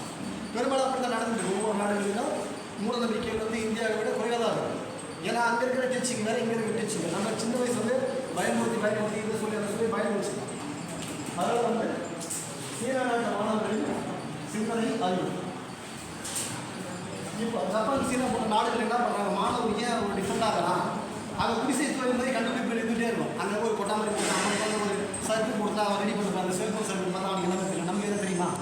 அப்போ ஏன் அவன் சிந்திக்கிறான்னா, ஒரு கடத்தறிவு போகும்போது ஒரு கரும்பு விற்று நம்ம என்ன பண்ணுறோம், ஒரு 200 ரூபாய்க்கு ஒரு கரும்பு வேணால், போகிற கரும்பு வேணால், 8 ரூபா கரும்பு வேணால், வீட்டுக்கு வர சொல்லி என்ன பண்ணலாம், வயது கரும்பு அப்படி சக்கி சாப்பிட்டு வயல் போட்டுருந்தோம், ஓட்டை நாட்டம். ஆனால் சீனா ஜப்பான் போன்ற அந்த மாணவர்களுடைய சிந்தனை எப்படின்னா, ஒரு கரும்பு துண்டை வாங்கினா வழியில் சாப்பிட மாட்டோம், வேறு வீட்டுக்கு எடுக்கும்போது என்ன பண்ணுவோம், உட்காந்து அந்த கரும்பு துணி 20 ரூபாய்க்கு கொண்டாந்து சாப்பிட்டு அந்த சக்கரை இருக்கு இல்லையா, அதை எடுக்கும்போது அரையில் கொடுத்தோம்னா அதை அரைப்பான், அரைச்சி ஒரு கூடையாக மாற்றி அந்த கூடையை கொண்டு போய் மார்க்கெட்டில் 200 ரூபாய்க்கு விற்பான். 20 ரூபாய்க்கு வாங்கிய பொருள் வந்து நம்ம 180 லாபம் ஆகும், 200 ரூபாய்க்கு விற்கும். ஆனால் நம்ம மக்கள் என்ன பண்ணால் எதோ ஒன்றாலும் போட்டு வயலில் சாப்பாடு போட்டுடலாம். இப்படி தான். அதனால தான் மற்ற நாட்டு மக்களுக்கு நமக்குள்ள வித்தியாசம் வந்து பெரிய லெவலில் இருக்குது. கல்வி முறைகளில் பின்லாந்து பல நாடுகள் வந்து கல்வி முறையில் நம்பர் ஒன்றுக்கு நம்ம பின்னாடி இருக்கிறதா அதுக்கு முக்கிய காரணம் இதுதான். சிந்திக்கிற விஷயங்கள் வந்து நம்ம தாய் தப்பி எப்படி வளர்க்குறாங்க அப்படி தான் மாறும். நிறைய விஷயம் வந்து ஒரு பெரிய மாற்றமே இல்லை. நெக்ஸ்ட் தமிழர்கள் அறிஞர் கால நேரம் கண்டுபிடிப்பு. இப்போ இந்த கால நேரம் எப்படி இயங்குது அப்படின்னு ஒரு மெத்தட் பார்க்கலாம். நம்ம சிக்க போகிறதா தயாரா? அப்போ காலநிலை எப்படி இருக்குது? இப்போ நீங்கள் சொல்லுங்கள், காலநிலை எப்படின்னா சொல்லுங்க. காலையில் சூரியன் வந்து மாலையில் மறைஞ்சி போகுது, காலையில் சூரியன் வந்து மாலையில் மறைஞ்சி போகுது அப்படின்னு சொல்லிடுறாங்க. நம்ம அப்பா அம்மா என்ன சொல்கிறாங்க, சூரியன் எப்படி இருக்கான், காலையில் சூரியன் 12 குதிரையை கூட்டிக்கிட்டு சூரியன் என்ன பண்ணுறான், அந்த குதிரை ரத்தத்தில் ஏறி உட்காந்தாருன்னா உலகத்தில் ஒரு சுற்றி வரான். இதை நம்ம ஒத்து முடியுமா? இப்படி தான் நம்ம அப்பாவுக்கு தாத்தா கதை சொல்லி வச்சுக்கோங்க. நமக்கு தெரியும் சூரியன் மட்டும் இல்லை, உலகத்தில் எல்லா கோள்களுமே சுற்றுது, பூமியும் சுயற்சியின் அடிப்படையில் சுற்றுது. அப்போது தமிழர்களுடைய காலநிலைக்கு என்ன பண்ணுறாங்க, எப்படி கண்டுபிடிக்க முயற்சி எடுக்கிறாங்கன்னா, காலநிலை எப்படி கண்டுபிடிக்கிறது? இப்போது சூரிய வெளிச்சமும் இருக்குது, பகல் உங்களால் வந்து நேரம் கடத்தலாம் கட் பண்ணிட்டா கண்டுபிடிக்குவாங்க. என்ன கண்டுபிடிக்க நம்மளா எவ்வளோ நேரம் கண்டுபிடிக்க முடியாது. அப்போ சூரியனை மையமாக வைத்து 24 தான் கண்டுபிடிக்கும். அப்போ நம்ம தமிழர்கள் என்ன பண்ணலாம், அறிவியல் ரீதியாக என்ன பண்ணான்னா, வானத்தை உற்று பார்க்கும்போது நட்சத்திர கூட்டங்கள் மட்டும் தான் வித்தியாசம் தெரியும். நட்சத்திர கூட்டங்கள்னா அமாவாசை நமக்கு தெரியுதா? அப்போ நட்சத்திர கூட்டங்களை ஒரு கற்பனையாக பார்க்கலாம், எப்படி பார்க்கலாம், நட்சத்திர கூட்டம் இங்கே இருக்கிற நட்சத்திர கூட்டம் அடுத்த மாதம் வேறு இடத்துக்கு, அப்போ மாறிக்கிட்டே இருக்க நட்சத்திர கூட்டம். அப்போ தான் என்ன யோசிக்கிறாங்கன்னா, அப்போ நட்சத்திரத்தை ஒரு அடையாளமாக வைத்து 12 நட்சத்திர கூட்டங்கள் எடுத்துக்கலாம். இது 12 நட்சத்திர கூட்டங்களுக்கும் 12 பேர் கற்பனையாக, ஒரு ஆடு மறிக்குது நட்சத்திரம் பார்த்தா, இன்னொரு மாடு மறிக்குது, நத்தை மறிக்குது, தேல் மறிக்குது, அப்போ 12 பேரில் விலங்குகள் எடுத்துக்கலாம். நீங்கள் ராசிகள் எடுத்துறீங்களா, சிம்மம் மேஷம் ரிஷிபம் கணக்கு சொல்கிறாங்க. இந்த 12 தான் இந்த சொன்னாங்க. இந்த 12 விலங்குகள் வச்சுக்கிட்டு 12 தமிழ் பேர்கள். மேஷம் ரிஷிபம் சிம்மம் சொல்கிறது சமஸ்கிருதம் கிடையாது, ஒரிஜினல் தமிழுடைய மாதத்தினுடைய பேர் இந்த 12 இந்த விலங்குகள் பக்கத்தில் வச்சு தான் என்ன பண்ணுறான், இந்த 12 நட்சத்திர கூட்டங்களை வச்சு 12 மாதத்தினுடைய அடிப்படையை தான் தமிழர்கள் அனுப்பி வச்சாங்க. ஆனால் இங்கே வந்த கூட்டம் என்ன பண்ணுறான், அந்த 12 பேரையும் தூக்கிட்டு அவன் என்ன பண்ணுறான், சமஸ்கிருத பெயர் தமிழை ஒழிக்கிறதுக்காக சமஸ்கிருத பெயர் உள்ள போட்டு என்ன பண்ணுறான், சித்திரை வைகாசி ஆடி ஆவணி புரட்டாசி ஐப்பசி கார்த்திகை 12 பேரை மாற்றிடலாம். புரியுதுப்பா? அப்போ தமிழுடைய 12 விஷயங்களையும் தூக்கி என்ன பண்ணுறான், 12 பேரையும் ராசின்னு மாற்றிட்டு அவனுடைய மொழியை கொண்டு வந்து தமிழை சேர்த்து என்ன பண்ணுறான், இதுதான் தமிழ் மாதம். அப்போ தமிழர்கள் கண்டுபிடிச்சு அறிவியல் எப்படி அந்த விஷயம் வேறு மாதிரி மாற்றி குழப்பி வச்சிருக்கான். புரியுதுப்பா? இப்போ கிராமங்களில் வந்து நீங்கள் குழு திருவிழா பார்ப்பீங்க, எல்லா ஊர்லையும் இப்படி ஊற்றிங்கிறான். குழு ஊற்றுறான மழை வரும், ஊற்றலாம் மழை வரும். ஆனால் நம்ம மக்கள் என்ன பண்ணுறான், பொருளாதார ரீதியாக வீட்டுக்கு ஒரு 1000 ரூபாய் போன முதல்ல இந்த வருஷம் நம்ம கூட ஊற்றலாம் கடவுள் குறைச்சிக்குவார். அப்போ கூழ் ஊற்றாத மற்ற நாடுகளில் கடவுள் இல்லையா, அப்போ கோவம் வராத கடவுளுக்கு. உலகத்தில் இவ்வளோ நாடுகள் இருக்குது, அங்கெல்லாம் ஏன் கடவுள் கோவம்? அப்போ நம்ம மக்கள் என்ன கூழ் ஊற்றுறான். ஏன் கூழ் ஊற்றுறாங்க நீங்கள் கேள்விப்பட்டீங்களா? கூழ் ஊற்றுற பழக்கம் இன்னைக்கு நீங்கள் தெரியல, ஆயிரக்கணக்கான ஆண்டுகளாக இருக்குது. ஏன் இருக்குதுன்னா அதை சார்ந்த அறிவு விஷயங்களை போட்டு போனீங்க. கூழ் மாரியம்மன் சொல்லுங்கள், மாரி என்றால் தமிழில் மழை, மழை பெய்யுது இல்லையா, அதுக்கு தான் தமிழில் மாரி என்று சொல்லுவாங்க. மாதம் 3000 பெய்யுதா, மாதத்துக்கு மழை வர சொல்கிறாங்க மாறினா. அப்போது அந்த கால விவசாயிகள் வந்து பயிர்கள் செய்யும்போது இந்த மழையை தான் நம்பி இருக்க முடியும். அது குறிப்பாக எந்த காலத்தில் மழை வந்து வராது, சித்திரை வைகசத்தை போட வெயில். அப்போ மழை இல்லை என்ன பண்ணுவான், அந்த டைமில் நம்ம ஊரில் கொடுக்குறாங்க சித்திரை வைகசி மழையை வேண்டி ஒரு திருவிழா பண்ணுறோம். இப்போ ஒரு குழந்தைக்கு வந்து தாய்ப்பால் வந்து அம்மான்னு சொல்லு.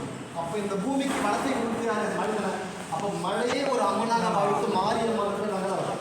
அப்போ விவசாயிகள் பயிர் செய்யும்போது அந்த நிலங்கள்லாம் எப்படி நாற்று பண்ணுது, ஆடு மாடு கோழி தான் நாற்று பண்ணும். அப்போ ஆடு மாடு கோழிலாம் எப்படி உற்பத்தி ஆகுது, ஆண் இனத்தால் உற்பத்தி ஆகுது அதிகமாக. புரியுதா இல்லையா? ஆண் இனத்தால் உற்பத்தி அதிகமாக வருது. அப்போ ஆண் இனத்தை குறைச்சா உற்பத்தி கம்மியாகும். அதனால தான் கோயில் திருவிழா என்ன பண்ணுறாங்க, ஆணாடு சேவல் அதெல்லாம் என்ன பண்ணுறாங்க, பன்றி இதெல்லாம் வந்து அறுக்கிறாங்க, படவை அறுக்கிறது. ஏன்னா உற்பத்தி அதெல்லாம் பண்ணுது. அப்போது இந்த வெயில் டைமில் வந்து நம்ம ஊரில் தண்ணி இல்லை, மழை இல்லை, அரிசி இருக்குமா, இருக்காது. அப்போ வெயில் காலத்தில் வளர்கிற பயிர் கேழ்வரகு கம்பு சோளம் வளரும். அப்போ கிராமங்களுக்கு ஒரு வறுமை அதிகமாக இருந்ததால் கேழ்வரகு கம்பு சோளம் போடுறது என்ன பண்ணுறாங்க, கூழ் ஊற்றி ஊரே ஒன்றா சேர்ந்து ஒரு இடத்துல ஊற்றி அது கழுந்து சாப்பிட்ற திருவிழாக்கள் தான் கூழ் ஊற்றுற திருவிழா கொண்டாடி. இதுதான் அறிவியல் சார்ந்த விஷயம் அது இருக்குது.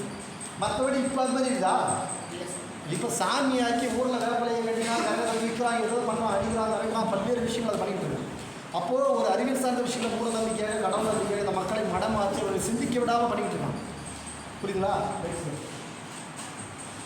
மூட நம்பிக்கை அநியாயமாக எனக்கு உயிர் பலி. இப்போ இது மாதிரி மூட நம்பிக்கையில் அநியாயமாக எங்கே உயிர் பலிகள் போதுன்னா பெரும்பாலும் கிராமங்களில் போகுது. ஒரு 20 ஆண்டுக்கு முன்னெல்லாம் பார்த்தீங்கன்னா நீ உடம்பு சரியில்லை 2 நாள் பார்ப்பாங்க, 3 நாள் பார்ப்பாங்க, அடுத்த நாள் என்ன பண்ணுவோம், ஹாஸ்பிட்டலுக்கா தூக்கி போயிடும். ஒரு 20 ஆண்டுக்கு முன்னே எங்கள் ஊரில் உடம்பு சரியில்லை என்ன பண்ணுவோம், கன்னிமார் அரைஞ்சி போச்சுடும், முனிசிபல் ஆயிடுச்சு அப்படின்னு வீட்டில் 10 பேர் ஹாஸ்பிட்டலே இட்டு போக மாட்டாங்க.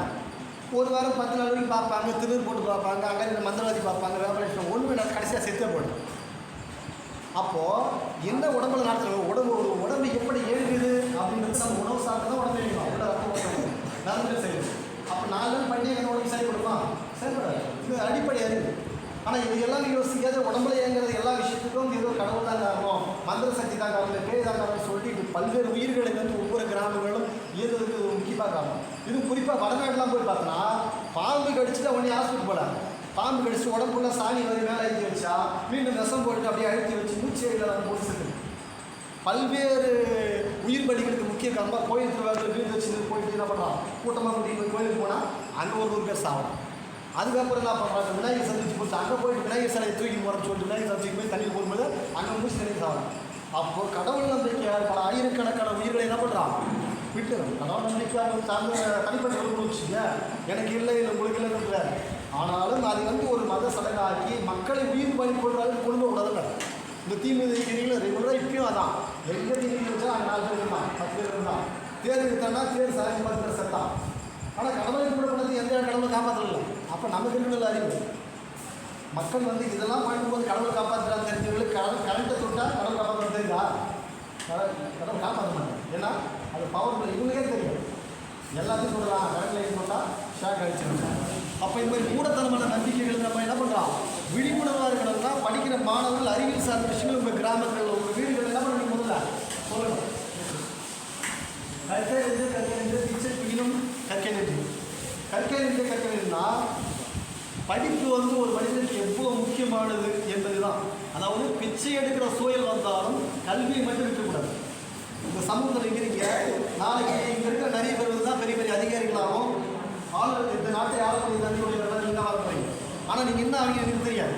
ஆனால் கண்டிப்பாக ஒரு வந்து இந்த நாட்டை சாதிக்கக்கூடிய ஆட்களாக நீங்கள் அப்போ என்ன பண்ணுற கல்வியை முழுமையாக படிக்கணும். படிக்க வந்து இடையிலிட்டவர்கள்லாம் நீங்கள் படிக்கிற கஷ்டம் வந்து சென்னையில் போய் பார்க்க தெரியும், கூலி வேலை செய்கிறது பார்க்க தெரியும், கல்வி மனசு வந்து ரொம்ப கடினமாக கஷ்டப்படும். அப்போ மாணவர்களாக அவங்க பிள்ளைகளாக நல்ல நிலைக்கு வரணுன்றதை என்ன பண்ணுறாங்க, படிக்கிறதுன்ற விஷயத்தை வந்து உங்களுக்கு ரெகுலர் ஸ்கூல் இருக்கிறாங்க. அப்போ கல்வி என்பது ஒரு மனிதனை எந்த அளவுக்கு வந்து நல்வழிப்படுத்தினா, ஒரு சமூகத்தை முதல்ல புரிஞ்சுக்கணும்னா உங்களை கல்வி இருக்கும். கல்வி இருந்தால் மட்டும்தான் இந்த சமூகத்தில் என்ன நடக்குது, அரசியல்னா என்ன, சமூகம்னா என்ன, பொருளாதாரம்னா என்ன, சாதினா என்ன, மதம்னா என்ன, இதில் எது உண்மை பொய் என்பதை நம்ம ஆய்வு செய்யக்கூடிய எல்லா விஷயமும் கல்வியால் மட்டும்தான் இருக்குது. இன்றைக்கி வந்து உலகத்தை பல நாடுகள் எவ்வளோ கல்வி ஆராய்ச்சியாளர்கள் அறிந்திருந்தாலும் இன்றைக்கி உலக கல்வியாளர்கள்னு சொல்லி அறிவிச்சது புரட்சியாளர் அம்பேத்கருடைய 14 ஏப்ரல் 14 உலக நாடுகள் எல்லாம் சேர்ந்து என்ன பண்ணுறாங்க, உலக சர்வதேச கல்வி நிறுவனம் அறிவிச்சாங்க. ஏன்னா உலகத்தில் அவர் பெரிய ஒரு கல்வி படித்தார். அவரை போட்டு ஒரு கல்வியாளர் நம்ம பார்க்கறது அந்த மாணவர்களுக்காக அவர் படித்த கல்வி. அவர் வந்து சாதியின் கொடுமையில் மிகப்பெரிய கொடுமைகள் அனுபவிச்சாலும் ஒரு கிராமத்தில் ஒரு முக்கியமான விஷயம் சொல்கிறார். அம்பேத்கர் படித்து லண்டன்லேருந்து அவர் நகரத்துக்கு வந்துருக்கார். ஒரு டைம் வந்து என்ன பண்ணுறாரு, அவர் கோட் ஷூட் வேகமாக போட்டிருப்பார். அந்த நகரத்தில் நடந்து போக சொல்ல அன்றைக்கி ஒரு கடை அடிப்போம். மும்பை நகரில் வந்து பெரும்பாலும் கடை எடுத்து எல்லா கடையும் மூட்டிடுது. கடையெல்லாம் மூட்டி பண்ணி கேட்குறாரு அம்பேத்கர். அந்த வழியாக வந்து ஒரு சிறுவன் கேட்குறாரு, என்னப்பா கடையெல்லாம் மூடிட்டு இருக்கு அப்படின்னு கேட்டோடனே அந்த சிறுவன் சொல்கிறான், வேறு அம்பேத்கரா கீழ்காரனா படிச்சுட்டு வந்துருக்கிறானா லண்டனுக்கு. அப்போ இந்த தெருவழியாக நடக்கும்போது தீட்டு போட்டுன்னு சொல்லிட்டு எல்லா கடையிலும் மூடப்பட்டிருக்குது. புரியுதா? அப்போது எவ்வளோ வழியின் வேதனை அவர்கள் இருக்குது. அப்போ இந்த சமூகத்தை மாற்றுவதற்கு கல்வி மட்டும்தான். இதே அம்பேத்கர் கல்வி பெறாமல் தான் இன்னும் இந்திய அரசாங்கம் சட்டத்தையும் செய்ய முடியுது. இந்த சமூகத்துடைய கல்வியோ மாற்றமே அவரால் கொண்டு வருது. அப்போ கல்வி மட்டும்தான் ஒரு சமூகத்தை மாற்றுவதற்கு முக்கியமான காரணமாக இருக்குது. எவ்வளோ பெரிய ஆளாக இருந்தாலும் எவ்வளோ பெரிய அரசியல் இருந்தாலும் யாருக்கு முன்னுரிமையாக கொடுப்பாங்க, கல்வி படித்தவருக்கு தான் முன்னுரிமை. இடத்தும் கூரையை நோக்கி எல்லாம் வானத்தை நோக்கி இருக்கணும். சிந்தனை அறிவுனா என்ன அர்த்தம்? கூரையை நோக்கினா நீங்கள் ஒரு விஷயத்தை சாதிக்கணும் நினைக்கிறதோ எங்கே நினைக்கிறீங்க, எவ்வளோ அளவில் சாதிக்கணுமோ எவ்வளோ லெவலில் போடுவீங்க. ஏதோ ஒரு சின்ன வேலைக்கு போயிடணும்ப்பா, படிச்சுட்டு ஏதோ ஒரு சின்ன வேலைக்கு போடலாம், அப்படி இருக்கக்கூடாது. கூரையை நோக்கினா கூரையினா வீட்டு சொல்கிறேன், இந்த கூரை நீக்கு போடாத, ஏனி போட எங்கே போடுறா, வானத்துக்கு ஏறத முயற்சி பண்ணு. அப்போ வானளவில் வந்து சிந்தனை இருக்கணும், பெரிய லெவலில் இருக்கணும். நம்ம அப்துல் பெரிய சயின்டிஸ்ட் ஆகணும். பெரிய லெவலில் சாதிக்கிறதுக்கான முயற்சிகளை எப்படி பண்ணுவாங்கன்னா, உங்கள் சிந்தனை எப்படி இருக்குன்னா, ஒரு கிராமத்தில் தான் ஒரு கிராமத்தில் ஒரு தங்கியிருந்தான். அவன் வீட்டுக்கு வந்து ஒரு குளம் வந்தது. அந்த குளத்தில் வந்து தவளைகள் கற்றுக்கிட்டே இருக்கும், அவன் கற்றுக்கிட்டே இருக்கும். அவன் தூக்கமே இல்லாத முத்து போனான். அந்த தவளைகள் கத்திக்கிட்டே இருக்குது. என்ன பண்ணுறது, தவளைகளால் தொலை தாங்க முடியல. ஒரு நாளைக்கு இந்த தவளைகளை எடுத்துட்டு நம்ம நிம்மதியாக முயற்சி பண்ணிக்கலாம். ஒரு நாள் என்ன பண்ணுறோம், அந்த கடைத்தெருவு பார்க்கும்போது இந்த தவளைகள்லாம் வாங்கப்பட்டு ஒரு விளம்பரத்தை அவன் கடையில் போடுறான். தவளை தெரிஞ்சு தண்ணிக்கு தவளை தாக்குன்னு சொல்லல, அது வாங்கப்பட்டு போடுறான். அப்போ அந்த நபர்கிட்ட போய் நான் சொல்கிறான், இந்த மாதிரி நான் எதுக்கு குளத்துக்கு போகிற நிறைய தவளைகள் இருக்குது, நான் வந்து புஷ்டு வந்துடுறேன், எனக்கு பணம் கொடுத்து சொல்லிட்டு வாங்கி போயிட்டு நான் சொல்கிறேன். மறுபடியும் அந்த தவளைகளை பிடிக்கிறான். குளத்துக்குள்ளே தேடுறான். ஒட்டு மொத்தமாக கிடைச்சது 2 தவளைகள் தான். 2 தவளைகள் கிடைச்சது போயிட்டு கொடுக்குறான் அந்த ஹோட்டலில். ஏன்னா தவளைகள் நிறைய இருக்குதுன்னு சொன்னேன், 2 தவளைகள் மட்டும்தான் இருக்குதுன்னு சொன்னான். அவன் சொன்னான், அந்த குளத்தில் தேடி 2 தவளை தான் இருந்துச்சு. நான் என்ன நினைச்சேன்னா, இந்த குளத்தில் வந்து நிறைய தவளைகள் 2 தவளைகள் சத்தமே எனக்கு பெரிய லெவலில் எனக்கு இறைச்சலாம் இருக்குது. ஆனால் அதை ஆய்வு பண்ணதுக்கு அப்புறம் தான் பிடிச்சதுக்கு அப்புறம் தான் அங்கே 2 தான் இருக்குது. இது என்னால் தேவையில்லாத மனம் வச்சலாம், நிம்மதியில் இருக்கிறால் தூக்கம் இல்லாத நான் வந்து செய்ய வேண்டிய பணிகள் எல்லாம் முடிஞ்சு போச்சு. அப்போ நீங்கள் எந்த ஒரு விஷயத்தையும் ஆய்வு பண்ணாமல் சிந்திக்காமல் முடிவெடுக்கக்கூடாது. ஒருத்தர் ஆச்சக்கரை கடற்கரை ஓடிக்கிட்டு இருக்கான். இந்த கடலில் இருக்கிற மீன்கள் வந்து அந்த அலைகள் வந்து அப்படியே வெளியே வந்து துளிக்கிட்டு உயிருக்கு பயந்து துளிக்கிட்டு. அப்போ என்ன பண்ணுறான், கடற்கரை நீங்கள் கடற்கரை பார்த்தா தெரியும், நிறைய பேர் கடற்கரை நடந்துட்டு இருப்பாங்க. ஆனால் என்ன பண்ணுறான், மீன் இவ்வளோ துளிகள் சொல்லிட்டு என்ன பண்ணுறான், இவ்வளோ இழந்துதான் அந்த மீன்களை எடுத்து தண்ணியில் ஒன்று வீசிக்கிட்டு இருக்கு. அங்கே பார்க்குறவங்களுக்கு இவங்க கேள்விக்கிறாங்க, தண்ணி வந்து மீன் வந்து வெளியே கதிவனே அவங்க எடுத்து உள்ளே போட்டுக்கிறாங்க. அப்போ கேட்குறாங்க, ஏன்பா இவ்வளோ மீன் இருக்குது, உன்னால் எல்லாத்தையும் காப்பாற்ற முடியுமா? நான் சொன்னான், என்னால் எடுத்து உள்ளே போகிறான் இல்லையா, 1-2 மீன்கள் போச்சா கூட அது வந்து உயிர் பயிற்சிடும்.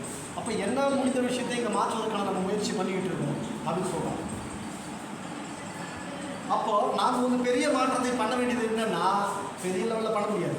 உங்களால் என்ன முடியுமோ அந்த இலக்கை மாற்றி முதல்ல வந்து நாம மாறணும். இந்த சமூகத்தில் வந்து மாற்றம் தவிர இதெல்லாம் மாறிட்டாரு. மாற்றம் மாறி தவிர மாற்றி தவிர இதெல்லாம் மாறிடும். ஆனால் அது மட்டும்தான் மாறாது. அப்போ நாம் தொடர்ந்து என்ன பண்ணோம், ஈங்கிட்டே இருக்கணும். இங்கே நான் ஓடணும், ஆற்றினை கலைத்து போகும் வெறும் களிமண்ணாக இருக்க மாட்டேன், மாறாக ஆற்றி நீரையே திசை திருக்கும் கருப்பாக இருப்பேன்னு சொல்லிட்டு அறிவுரை தவிர்க்க சொல்லுவேன். ஆற்று நீர் ஓடும்போது என்ன பண்ணலாம், சின்ன சின்ன துளைகளை கல் என்ன பண்ணலாம், கொஞ்சம் பெரும் பாறையாக இருந்தால் தள்ள முடியும். அப்போ தண்ணியினுடைய திசையை அந்த கல் திருப்பி விட்டுருவோம், தண்ணி வேறு ஒன்று போயிடும். அந்த மாதிரி ஒரு மாற்றத்தை நீங்கள் உருவாக்கணும். புரட்சி அம்பேத்கர் சொல்கிறாங்க. அடுத்து யார் சொல்லியிருந்தாலும் நானே சொல்லியிருந்தாலும் நம்ம மூளையை கொண்டு சுற்றி செய்வது தந்தைக்கிறேன். யார் சொன்னாலும் எவ்வளோ பெரிய அறிவாளி சொன்னாலும் எவ்வளோ பெரிய சிந்தனை சொன்னாலும் அப்பன்னு சொல்லிட்டு பார்த்து சொல்லிட்டோம் நானே சொன்னாலும் அது சரி நீங்கள் ஒத்துக்கூடாது. அது ஆய்வு ரீதியாக நிறுவனம் பட்டு இப்போ நீங்கள் பயன்படுத்தி சொல்ல முடியும். ஆய்வு பண்ணி தான் வருது. ஆய்வு பண்ணாத ஊசி போட்டால் என்ன ஆகும்? செத்துரும். அப்போ எந்த விஷயங்களையும் ஆய்வு கண்ணோட்டத்தோடு பார்க்க வேண்டும், அறிவியல் ரீதியாக பார்க்க வேண்டும். அடுத்து எதையும் இயற்கைக்கு கேள்வி கேட்க வேண்டும். மாமேலி கார்ல் மார்க்ஸ், உலக பேராசன் மாமேலி கார்ல் மார்க்ஸ் சொல்கிறது எதை ஒன்றையும் சந்தேகப்படும். எது அப்படின்னு நம்ம யாரோ ஒருத்தர் ஊருக்குள்ள வரனா அவன் யார் என்ன அப்படின்னு சந்தேகம். உங்கள்கிட்ட ஒரு கருத்து ஒருத்தர் சொல்கிறான், அவன் சொல்கிற கருத்து நியாயம் இருக்கு, ஆய்வு பண்ணுவோம். அரசியல் பற்றி ஒருத்தர் சொல்கிறானா அதை சிந்தனை பண்ணு. சமூகத்தை பற்றி பேசுகிறேன்னா ஒரு எதை ஒன்றையுமே சந்தேகப்பட்டு நம்ம ஏமாற்ற வந்திருக்கானா இல்லை நம்ம உண்மையாக பயன்படுத்தணும் அப்படின்னு கேள்விக்குள்ளே ஏற்கனவே இருக்கும். அப்போ ஒரு மாற்றத்துக்கு வரணும்னா இந்த மாதிரி விஷயங்களை நீங்கள் எவ்வளோ சிந்திக்க ஆரம்பிக்க வேண்டும். படிக்கிற வேண்டிய சிறப்பு பெரிய மாற்றத்தை கற்றுக்கணும். அடுத்து ஆதரங்கள் செயல்களுக்கு நம்ம இல்லாதவர்களை நம்புவது அறியாமல். இப்போ சொல்லிக்கலாம் இல்லையா, இப்போ இன்றைக்கி ஸ்கூல் மாணவர்கள் திருவிழா மாவட்டத்தில் கூட ஒரு சில மாணவர்கள் வந்து இந்த கண் தெரியாத பேஷன்கள் நடக்கிறது ஒரு ஸ்டிக் மாதிரி கண்டுபிடிச்சாங்க. பார்த்தீங்களா, செய்தி நியூஸ் பார்த்துருக்கீங்க. அப்போ ஒரு விஷயத்தை ஆதாரம் இல்லாமல் எந்த விஷயத்தையும் நம்ம பயன்படுத்தக்கூடாது. எந்தைய ஒரு ஆய்வு பண்ணணும்னு எடுத்து ஆதாரம் இல்லாத ஒருத்தர் சொல்லணும்னு வச்சு ஒரு புத்தகம் வந்துருக்கு. இப்போ நீங்கள் ஒரு விஷயத்தை சொல்லணும். லைப்ரரியில் போய் பார்த்தீங்கன்னா இந்த உண்மையில் ஏன் மறைக்கப்படுது ஒரு புத்தகம் இருக்குது. வாய்ப்பு கிடைக்கிறது லைப்ரரி போய் தான் எடுத்து படிச்சு பாருங்க. உண்மையிலேயே மிரண்டு போயிட்டு நான் அந்த புத்தகத்தை படிக்கும்போது ஒரு 10 ஆண்டுகளுக்கு படித்தேன். இந்த உண்மையில் கேட்கறது என்ன இந்த உண்மை என்ன உண்மையாக இருக்கும்.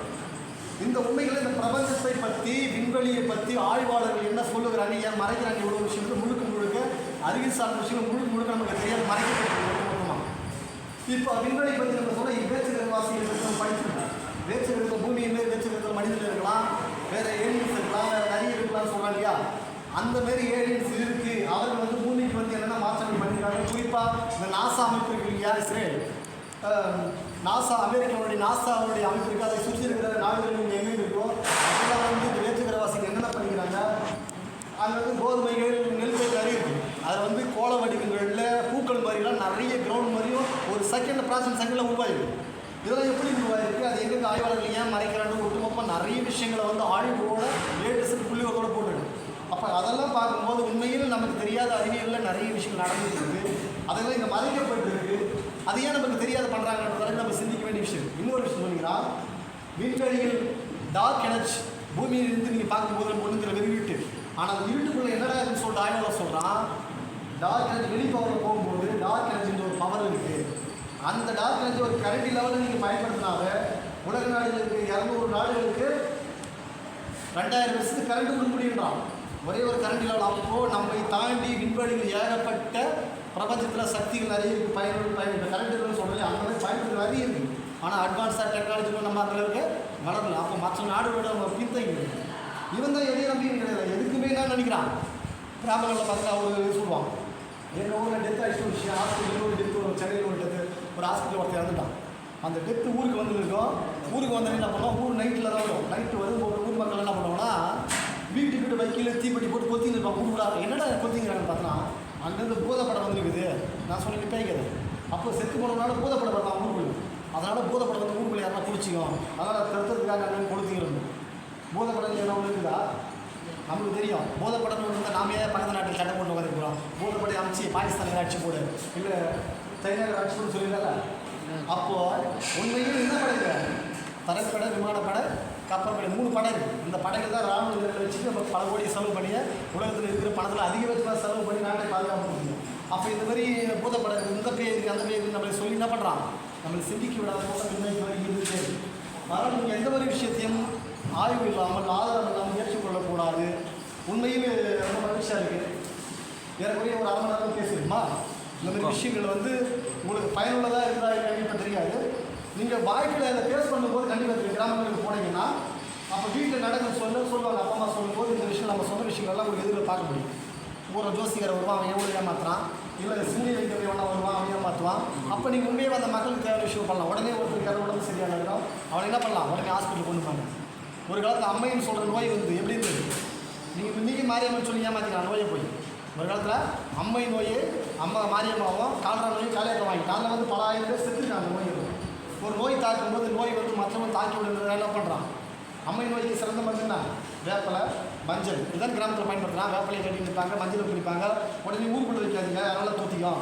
அதனால் ஊரில் தொலைவில் எங்கேயோ ஒரு கோயில் இருக்கும், அந்த கோயிலில் கொண்டு போய் என்ன பண்ணுவாங்க வச்சுருப்பாங்க. அது ஒரு 10 நாள் 15 நாள் 10 நாள் என்ன பண்ணுவோம், தண்ணியில் வேப்பலை தண்ணி போட்டு குளிப்பி குறைஞ்சிடும். அப்போ இவன் என்ன நினச்சிக்கிறான், அந்த கோயிலுக்கு கொண்டு விட்டதால சாமியார் தான் இருக்கு வச்சு குறைஞ்சி சட்டை நினைக்கிறான். ஆனால் ஏன் குறையுது, தினமும் அந்த குளிர்ச்சி தண்ணியில் குளிக்கிறதுனால வெளிச்சு மட்டும் மஞ்சளையும் வேப்பலையும் பயன்படுத்துறது தான் கொஞ்சம். அப்போ அம்மைன்னு ஒரு கடையிலேயே கிடைக்கும், சின்ன அம்மை தட்டமை கிடையாது. படிக்கிற பசங்களுக்கு தெரியும், மருத்துவம் நிறைய வருது. அதனால் இப்போ நான் சொன்ன விஷயங்கள்லாம் உங்களுக்கு இப்போ கேட்குறது கடினமாக இருக்கும், சப்ஜெக்ட் ஜாலியாக போல இருக்கும். ஆனால் சப்ஜெக்ட் அப்படி அறிவியல் சார்ந்த விஷயம் தான் நம்ம இதை கொஞ்சம் அதிகமாக ஜாலியாக ஓட்ட முடியும். ஆனால் இன்னொரு நிகழ்வுகளை நம்ம பேசும்போது கண்டிப்பாக உங்களுக்கு ஒரு மகிழ்ச்சியான லெவலில் கண்டிப்பாக கொண்டு போய்ட்டு விடணும். ரைட்டா? உண்மையில் மகிழ்ச்சி அமைதியான நான் இந்த அறிவியல் சார்ந்த விஷயங்களை பகிர்ந்து கொண்டோம். அனைவருக்கு மீண்டும் ஒரு முறை சேர்ந்து கலந்த வணக்கத்தை கூறி நன்றி கூறி விடைபெறுகிறேன். நன்றி. இருக்கும் இல்லையா, 25 பேர் தான் நாட்டுப்பற்று உள்ளவங்க. அவங்க தான் என்எஸ்எஸ் வந்து பேரே கொடுப்பாங்க. என்சிசி, என்எஸ்எஸ், ஸ்கவுட்டுலாம் யார் வருவாங்க, சமூகத்து மேலே அக்கறை உள்ளவங்க, நாட்டு மேலே அக்கறை உள்ளவங்க இந்த இடத்துக்கே வர முடியும். அப்படி தான் நீங்கள் வந்துக்கிறீங்க. அப்போ உங்களுக்கு ஆளுமை திறன் ரொம்ப முக்கியம். தோல் இவ்வளோ நேரம் பேசுறதுல உங்களுக்கு என்ன புரிஞ்சிச்சு அப்படின்றது தயக்கம் கூச்சத்தெல்லாம் உடைக்கிட்டு நாளைக்கு நீங்கள் மேடையில் பேசணும், இந்த மாதிரி உரையாற்றணும். இவ்வளோ சரளமாக இவ்வளோ நேரம் பேசுகிறாங்க ஒரு 3/4 மணி நேரம். அந்த மாதிரி நீங்களும் பேச இல்லையா? இப்போ உங்களுக்கு என்ன இது புரிஞ்சிச்சு அப்படின்னு ஒவ்வொருத்தரும் உங்களால் முடியும். உங்களுடைய கருத்து விடைகள் உங்கள் பேர் சொல்லிச்சு உங்கள் பேர் சொல்லுங்கள். என் பேர் R Prasanna sir. R Prasad. Prasanna. Prasanna. இந்த பேய் அதெல்லாம் வந்து பிரம்மதான இதுதான் சார் புரியுது இது சொன்னதுக்கப்புறம். இதுக்கு இந்த சாமி இந்த ஊர்வலத்துனால அந்த நெருப்பு மேல் நடக்கிறாங்க, அதெல்லாம் சார் சொன்னதுக்கப்புறம் தான் அதெல்லாம் வந்து நம்மளே நினச்சிக்கிறது தான். நம்மளே என்ன ஒன்று கிரியேட் பண்ணின்னு அவங்களே எதனா செஞ்சுருக்காங்க. அது சாமி இல்லை, அது சொல்கிறது கல்கட்டுலாம் நடக்கிறாங்க. அது இரும்புல காசு சார் சொல்லும்போது அவங்க ஆமாம் அது புரிஞ்சுக்கிச்சு. உங்களுக்கு என்ன புரிஞ்சிச்சு? என் பேர் கே ஹரிஷ். எனக்கு வந்து ஃபஸ்ட்டு மூட நம்பிக்கை வந்து நம்மளே வந்து கிரியேட் பண்ணது தான். அது வந்து அறிவியல் பூர்வமாக பார்த்தா வந்து அது வந்து மூட நம்பிக்கையில் அது வந்து ஒரு சயின்டிஃபிக் ரீசன் இருக்குது. அதுக்குள்ளே உணர்ந்துக்கும். இப்போ அம்மா நோய் வந்துலாம் அது வந்து என்ன எந்த இதுனா அம்மன் கோயிலை வைக்கிறதுனால சரி ஆகலை. நம்ம அந்த வேப்பிலையும் அந்த மஞ்சளும் போட்டு குளிக்கிறதுனால இல்லை அந்த வேப்பிலை சாப்பிட்றதுனால அது குணமாகுது அப்படின்றது. என் பேர் வந்து ரகுபதி. நம்ம சைனாவும் ஜப்பானையும் கம்பேர் பண்ணுறப்ப நம்ம நாட்டில் எவ்வளோ மூட நம்பிக்கை இருக்குது.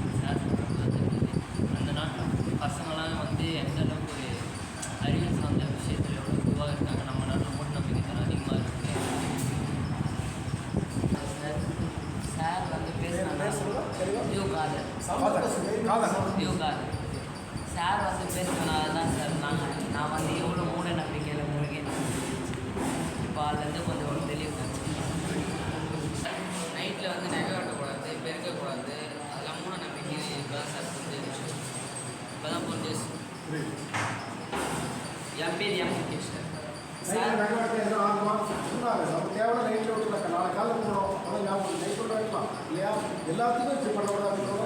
பாம்பு வந்து பால் குடிக்கணும்னு நான் கேள்விப்பட்டேன் சார். ஆனால் சார் சொல்ல பார்த்தா பாம்பு வந்து பால் குடிக்காது சார். அது இனப்பெருக்கை கம்மி பண்ணுறதுக்காக மக்களே ஒரு போலி நம்பிக்கையை உருவாக்கி அதை ஒரு எல்லாரும் பார்க்குறாங்க சார். அது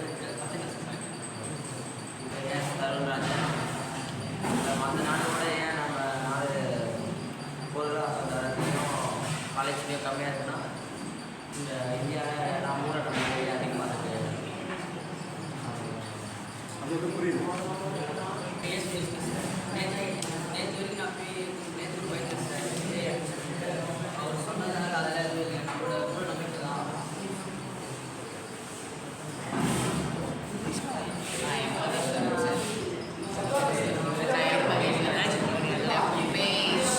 இதெல்லாம் மூட நம்பிக்கை தெரியும் சார். ஆனால் இதெல்லாம் இதனால தான் நடக்குது. பேய் அமுக்கிறதுலாம் அங்கே ஆக்சிஜன் லெவல் கம்மியாக இருக்குது, ஈரமான இடத்துல தூங்குது, அதனால தான் நடக்குதுன்னு இப்போ தான் சார் தெரியும். அதனால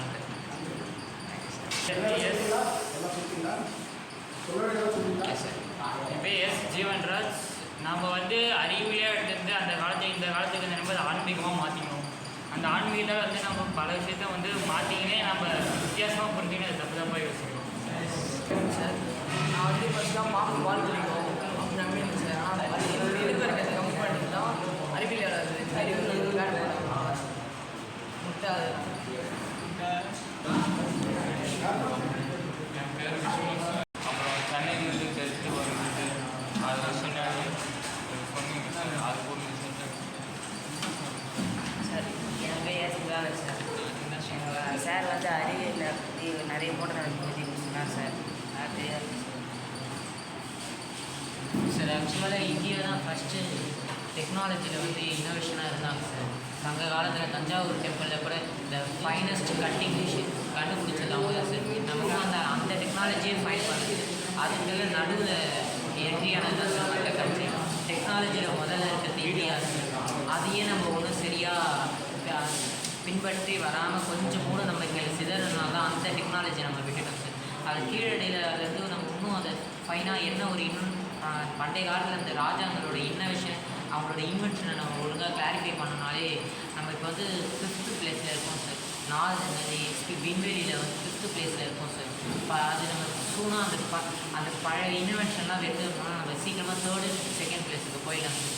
மேஜரான இன்னோவேஷன்லாம் முற்காலத்தில் கண்டுபிடிச்சிட்டாங்க சார். அது அவங்களுக்கு எக்ஸ்பிரஸ் தமிழ் நம்மக்கிட்ட மக்களை ஈஸியாக மறந்துடுவாங்க. அதனால தான் சார் நிறைய இன்வென்ஷன் வேஸ்ட்டாக போச்சு சார். அந்த இன்வென்ஷனே அவங்க வந்து மக்களுக்கு வந்து அடுத்தவங்களுக்கும் சொல்லி தராமல் இருந்துருவாங்க சார். கல்வெட்டு வந்து சில சமயம் அழிச்சு போயிடும் சார். அதனால் நிறைய இன்வென்ஷன் நாங்கள் இழந்துருக்கோம் சார். அறிவியலில் நம்ம கன்சிஸ்டன்ஸாக இருக்கணும் சார். இன்னும் ஃபாஸ்ட்டாக டெவலப் ஆகணும். ஆனால் நம்ம 80s கம்பேர் பண்ணும்போது இப்போ நம்ம கொஞ்சம் டெவலப்பிங்கில் தான் சார் இருக்கோம். இந்த மூட நம்பிக்கை இன்னும் ஒரு 30% ஒழிச்சிட்டோன்னா சூனா நம்ம வளரும் சார். ரவிக்கிறேன். சார் வந்து அறிவியலை பற்றி நல்லா மூடநம்பிக்கை நல்லா போகும் சார். இது வரைக்கும் நான் பேய் இருக்கிற நம்பியிருந்தேன். சார் சொன்னது கற்பனைகளா சார் நீங்கள் ஃபஸ்ட்டு சொல்லும் போது பேய்லாம் இருக்கு நான் நம்பிட்டு இருந்தேன் சார். நேற்று நைட்டு கூட யாரும் பார்த்தாங்கன்னு சொல்லிட்டு மேலே போய் பார்த்துட்டு போயிடுச்சு சார். அதான் ஒரு கற்பனை தான். டீ கம்ப்ளைண்ட்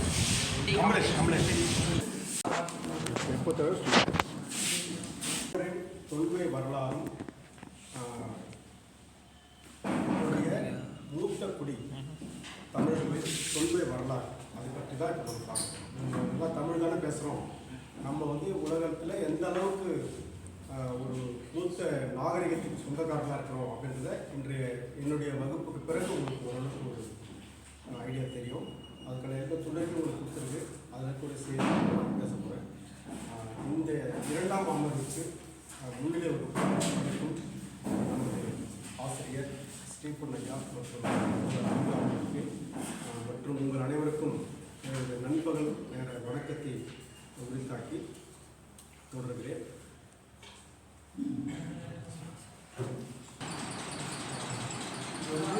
ஒரு வரலாற்று சுருக்கமான விஷயம், இருந்தாலும் நம்ம வாழ்க்கையோட சம்மந்தப்பட்ட விஷயம்.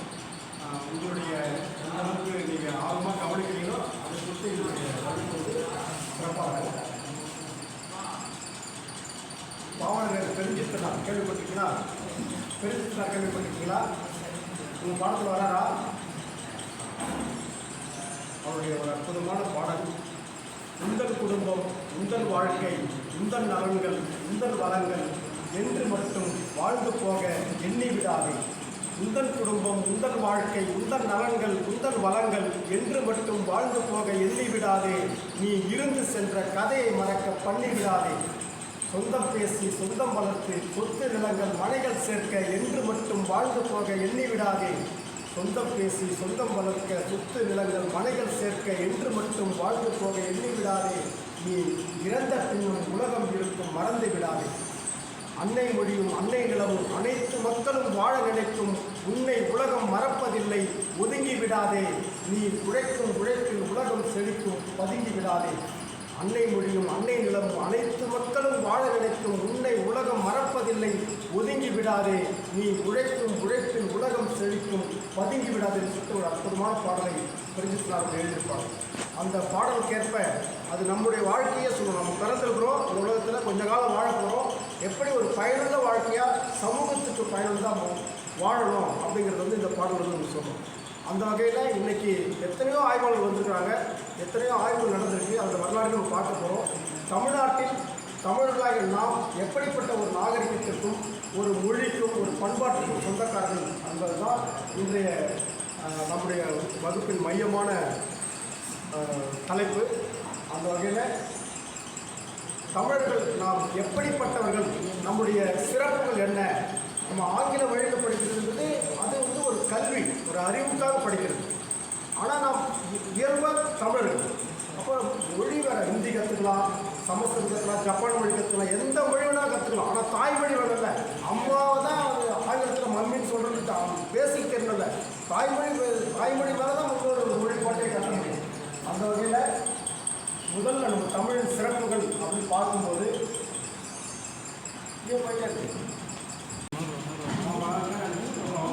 உலகத்தில் பல நாடுகளில் எவ்வளோ கண்டுபிடிச்சிருக்கிறாங்க அப்படின்னு 5000 ஆண்டுகளுக்கு முன்னாடியே தொல்காப்பியர் உள்தறிவதிலே அப்படின்னு சொல்கிறார்.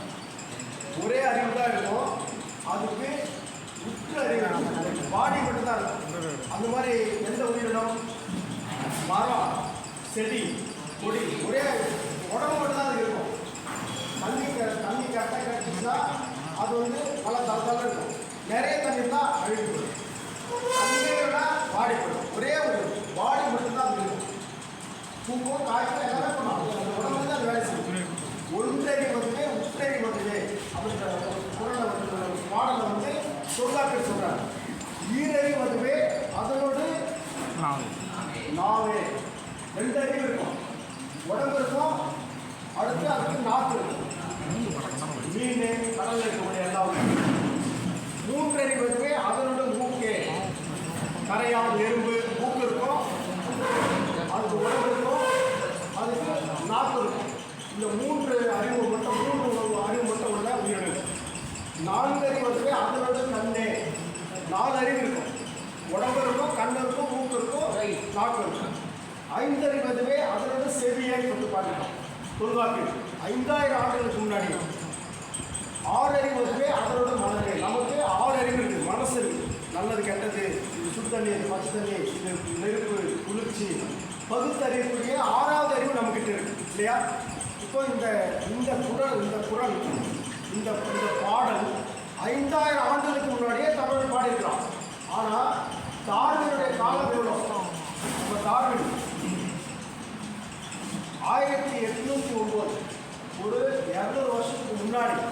இப்போ 2025 இருக்கிற நம்ம ஒரு 200 வருஷம் 225 வருஷத்துக்கு முன்னாடி பிறந்த டார்வின் சொல்லக்கூடிய கருத்து உலகம் முழுக்க பிரச்சாரமாக இருக்குது. ஆனால் 5000 வருஷத்துக்கு முன்னாடியே இவர் பாடிய இந்த பாடல் உலகத்துக்கு போய் சேரல. காரணம், நாம் வந்து ஒரு சின்ன இடத்துல வட்டத்தில் ஒரு உலகத்தில் ஒரு மூலையில் மாட்டிக்கிட்டோம். நம்முடைய இல்லை சொல்லுங்க, வெளிநாட்டிலேருந்து ஒரு தமிழ் மொழி நான் படிக்கணும் அப்படின்னு சொல்லிட்டு வந்து இறங்கிருக்கான். அவனுக்கு அந்த வாத்தியார் கற்றுக் கொடுத்து அடின்ற ஒரே ஒரு வார்த்தை மட்டும்தான், 2 எழுத்துள்ள ஒரு வார்த்தை தான். சரிட்டு அதுக்கு அர்த்தமே சொல்லிட்டாங்க. படிச்சுட்டே இருக்காரு, 3-4 மாதம் படிச்சிருக்காரு. தமிழ் தானே நான் படிச்சுக்க ஈஸியாக அப்படின்னு சொல்லிக்கலாம். உங்கள் மொழியில் வந்தால் பெரிய விஷயமா இருக்குது, எங்கள் மொழியில் இருக்கும்போது உங்கள் மொழி அப்படி சொல்லி எடுத்துட்டேன் யதார்த்தமாக. அப்படியே சென்னையில் வந்து இறங்கிருக்கா. கிண்டி, அந்த இடத்துல கிண்டியில் வந்து குதிரை ரேஸ்லாம் போவாங்க தெரியுமா? குதிரை ரேஸ் நடத்துவாங்க கிண்டியில், ரொம்ப ஃபேமஸ் குதிரை ரேஸ். அப்போ வந்து அந்த குதிரை ரேஸுக்கு போயிட்டு வந்து 2 பேர் பேசலாம். நீங்கள் மச்சான் குதிரை சாம்பாட்டே அடி சொல்லிக்கலாம். அடினா என்னான்னு இவனுக்கு அர்த்தம் தெரியல. இவனுக்கு அப்போ தான் அந்த வார்த்தையார் அர்த்தமே சொல்லித்தரல, அடின்ற வார்த்தை மட்டும் சொல்லி கொடுத்துருக்காரு. சம்மாட்டே அடிச்சுன்னா லாபன்ற பொருளாக சொல்லியிருக்கிறான். இன்னொருத்த வந்துருக்காங்க, 2 பேர் பேசிட்டாங்க, இன்னொருத்த வந்துருக்காங்க அந்த பக்கமாக. அவங்ககிட்ட பயங்கர அடி பாண்டிங்க அப்படின்றான். இன்னொருத்த வந்துடுறான், என்னடா நான் பயங்கர அடினா என்னடா பயங்கர லாஸ் ஆகிடுச்சுன்ற பொருள் அவன் சொல்கிறான். ஒரே அடி சம்மாட்டின்னு ஒருத்தன் சொல்கிறான். ஏற்று சொன்னால் அங்கே லாபன்ற பொருளை பயன்படுது, இன்னொரு பக்கம் நஷ்டன்ற பொருளை பயன்படுது. சரிட்டு இறங்கி வந்துருக்கிறான். பஸ்ஸில் போகலான்னு சொல்லிட்டு பஸ் ஏறினா பஸ்ஸில் வந்து டாக்டர் வந்து அப்பா ஒரு அடி வச்சு முன்னாடி வரலாம் அப்படின்னு கண்டக்டர். அந்த ஒரு அடினா அங்கே ஃப்ரண்ட்ன்ற பொருளை பயன்படுது. என்னடா இது வந்து அங்கே பார்த்தா லாபன்ற பொருளை பயன்படுது, நஷ்டன்ற பொருளை பயன்படுது. இங்கே பார்த்தா கண்டக்டர் வந்து ஃப்ரண்ட் அதே வார்த்தையை அப்புறமா சரின்ட்டு ஒருத்தர் திருக்குறளை படிச்சே இருக்காங்க பஸ்ஸில். அந்த கிழக்கு அடியே தெரிய மாட்டேதுப்பா, 2வது அடி தெரிய மாட்டேதுப்பா, கொஞ்சம் தள்ளுப்பா, தலையை தள்ளுப்பா, தூரமாக பண்ணிக்கலாம். பஸ்ஸில் உட்காந்துக்கிறோம் ஒரு ஆள். இங்கேன்னா 2வது அடினா 2வது லைன்ற பொருளை பயன்படுது. அடின்ற பொருள் இவ்வளோ அர்த்தமா? சரி வீட்டுக்கு போயிடும்.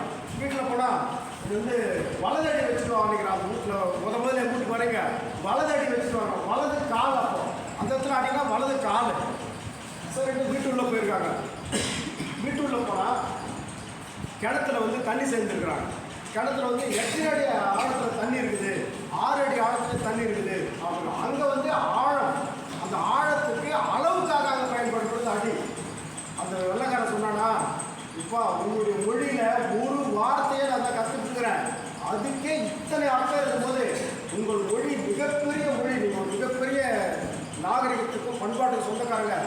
ஒரு ஆட்சான்னு சொல்லிட்டு இந்த புதுசாக கற்றுக்கு ரொம்ப நாளாகும், நான் கிளம்பிட்டானா. அந்த அளவுக்கு இந்த மொழியில் வந்து அவ்வளோ ஒரு வளம் இருக்குது. இப்போது நம்ம புடவின்னு சொல்லிட்டு ஒரு வார்த்தை இருக்குது தமிழில். புடவின்னு சொன்னால் பிரபஞ்சம்னு அர்த்தம். இந்த பிரபஞ்சம் புடவின்ற வார்த்தைக்கு பிரிந்து கொண்டேன்ற அர்த்தத்தை வச்சுருக்கான் தமிழர். இது பல கேலக்சி உள்ளது. சூரிய குடும்பம் அது நம்ம இருக்கிறோம், பூமியில் இருக்கிறோம், நம்ம சுற்றி செவ்வாய் இருக்குது, புதன் இருக்குது, இல்லையா நெப்டியூன் இருக்குது, எத்தனையோ ஒரு 9 கோள்கள் நம்ம சுற்றி இருக்குது. அந்த 9 கோள்கள் 10வது கோளோட கண்டுபிடிச்சிருக்காங்க சமீப காலத்தில். ஒரு 5 ஆண்டுகளுக்கு முன்னாடி 10 கோள்கள் கண்டுபிடிச்சிருக்கிறாங்க. நம்ம சூரியன், நம்ம பூமி சுற்றி சில கிரகங்களும் சுற்றிட்டு இருக்குது அப்படின்னு கண்டுபிடிச்சிருக்கிறாங்க. வளர்ச்சி, அறிவின் வளர்ச்சி போயிட்டே இருக்குது. இப்படி பல பிரிவாக இந்த ஒரு பிரபஞ்சம் முழுக்க பல பிரிவுகளான இது மட்டுமே கிடையாது. நம்ம ஒரு பூமியில் தான் நம்ம இருக்கிறோம். இது மாதிரி பல லட்சக்கணக்கான பூமி இருக்குது. இவ்வளோ பூமி தொங்கி இருக்கிறதுக்கான ஸ்பேஸ் இருக்குது, இடம் இருக்குது. இதில் வந்து இவ்வளோ பிரிஞ்சுக்கிட்டே போகின்றதை புடவின்ற வார்த்தையை அந்த அர்த்தத்தை வச்சுக்கிறோம். அடுத்து இவருடைய தமிழில் கோடுன்ற வார்த்தை உங்களுக்கு தெரியுமா? கோடு லைன் போடுறல, கோடுன்ற வார்த்தை. அந்த கோடுன்ற வார்த்தைக்கு தமிழ் டிக்ஷனரியில் போய் அர்த்தம் பார்த்தீங்கன்னா வளைந்தன்ற பொருள் போட்டுச்சுன்னா தமிழை. எத்தனையோ ஆயிரக்கணக்கான ஆண்டுகளுக்கு முன்னால் இருக்கக்கூடிய ஒரு மொழியில் ஒரு வார்த்தைக்கு அர்த்தமே வளைந்தன்னு போட்டுக்கிறான். ஆனால் பித்தாகரஸ் தேட்டத்தில் ஒரு பொருள் என்ன சொல்கிறாங்க, ஒரு தியரி என்ன சொல்கிறாங்கன்னா, இந்த உலகத்தில் யாராலையும் ஒரு நேர்கோட்டை வரைய முடியாது அப்படிங்கிறாங்க. ஏன் அப்படின்னு சொன்னால் இந்த உலகமே உருண்டையாக இருக்குது, ஒரு சுழல் பந்து மாதிரி இருக்குது. இதில் ஒரு கோடு வரைஞ்சால் ஒரு வட்டத்தின் பகுதியாகத்தான் இருக்க முடியும். இது வந்து ஒரு தொடர்ச்சியான ஒரு நேர்கோட்டை இந்த உலகத்தில் யாராலும் வரைய முடியாது அப்படின்னு பித்தாகரஸ் தேட்டத்தில் வருது. ஒரு 300 ஆண்டுகளுக்கு முன்னால் பிறந்த தேற்றம் உலக அளவில் ஃபேமஸ் ஆகுது. இவன் பல்லாயிரக்கணக்கான ஆண்டுகளுக்கு முன்னாடியே தமிழில் கோடுன்னு சொன்னாலே வளைந்தன்னு சொல்கிற பொருளை இவன் பயன்படுத்துகிறான்னு சொன்னால் எவ்வளவு நுட்பமாக அறிவு இருந்திருக்கணும் அப்படிங்கிறத நம்ம வந்து பார்க்க மறந்துட்டோம், தவறிட்டோம் அப்படின்றது ஒரு புகைப்படம் இருக்குது. அப்போது நீங்கள் தமிழில் 95 எழுத்துக்கள், ஒரே எழுத்தே ஒரு சத்தத்தை கொடுக்கும் தெரியுமா? ஒரே எழுத்தே தமிழில் அர்த்தத்தை கொடுக்கும். ஏதாவது ஒரு வார்த்தை சொல்லுவோம். கை, தீ,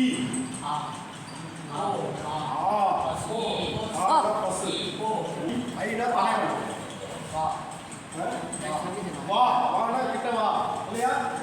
ஒரே எழுத்தே நீ மற்ற மொழியிலே இப்படிலாம் பார்க்க முடியாதுப்பா. 95 எழுத்துக்கள் இருக்கு. ஒரே எழுத்தை பொருள் தரக்கூடிய எழுத்துக்கள். இப்படி நம்ம கிட்ட நிறைய சிறப்புகள் இருக்கு. அந்த உலகம் உருண்டைன்றதை பார்த்தோம்ல, உலகம் உருண்டைன்றது கலீலியோவை கல்லால் அடிச்சு போட்டாங்க. ஒரு இன்னைக்கு அந்த கிறிஸ்துவ மதம் வந்து என்ன பண்ணிட்டாங்க, கலீலியோவுக்கு மன்னிப்பு கேட்டாங்க. அன்னைக்கு நாங்கள் அவங்க வந்து கல்லால் அடிச்சு கொண்டுட்டோம், அதுக்கு இன்னைக்கு உலகம் முழுக்க இருக்கக்கூடிய கிறிஸ்தவர்கள் இன்னைக்கு உலகம் உண்மையிலேயே உருண்டதா, இது தட்டையானதை சொல்லி இயேசுநாதர் எழுதி பைபிள் எழுதி வச்சிருந்தாலும் நம்ம கலீலியோவை மூலத்தனமாக அடித்து கொண்டுட்டோம், அதுக்கு நான் இன்னைக்கு மன்னிப்பு கேட்குறேன்னு சொல்லிட்டு உலக அளவில் பொது மன்னிப்பு கேட்டாங்க கலீலியோவுக்கு. அவர் செத்து பல வருஷம் ஆயிடுச்சு, ஒரு 150-200 வருஷம் ஆகுது அவர் செத்து. ஆனால் இன்னைக்கு வந்து அவர்கள் உண்மையை உணர்ந்து கொண்ட பிறகு அவங்க வந்து கலிலியோவுக்கு வந்துட்டு போயிட்டாங்க. அந்த உயிர் அடையாளமாக நம்ம சாவடிச்சுக்கவே அறிவியலாளர் அப்படின்னு சொல்லிட்டு. ஆனால் இங்கே திருவள்ளுவர் என்ன சொல்றார்? சுழன்றும் ஏர் பின்னது உலகம், எனவே உழந்தும் உழவே தலை சொல்றனா வள்ளுவன். சுழன்றும் இந்த உலகம் சுழலுது. ஆனால் யாருக்கு முன்னாடி போய் ஆகணும்? நம்ம என்னதான் ஐடி ஃபீல்டில் படித்தாலும் விவசாயத்துக்கு அந்த நெல், அந்த அரிசி, கம்பு நமக்கு கேழ்வரகு தேவை. இப்போ விவசாயத்தினால தான் போய் ஆகணும். பசிக்குதுன்னு சொன்னால் நம்ம சோறு தான் தேவை அப்படின்றத அந்த குரல் வந்து வள்ளுவர் சொல்கிறார் இல்லையா?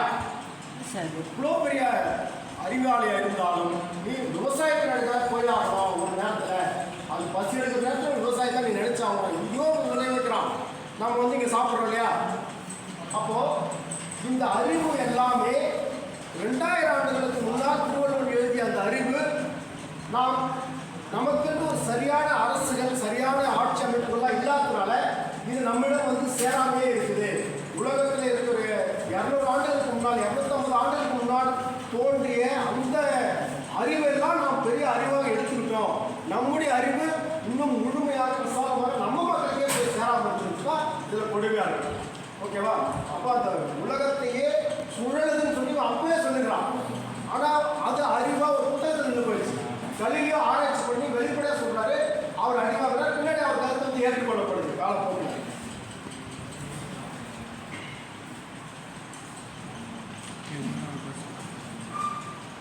சிறப்புகள் சொல்லி பாவான சொல்றாரு.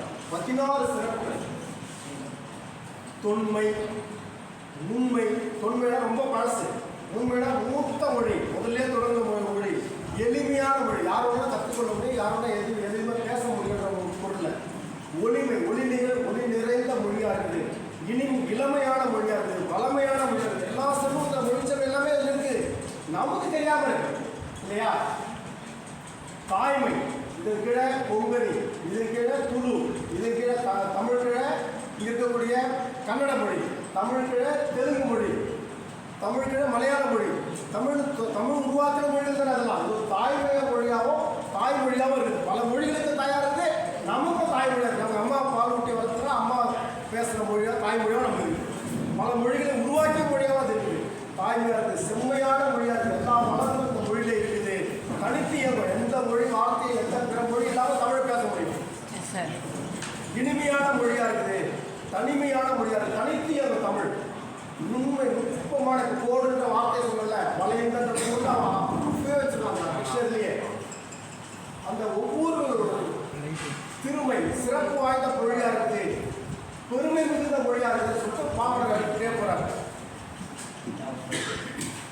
உலகத்தில் 65 லட்சம் ஆண்டுகளாக மனிதகுலம்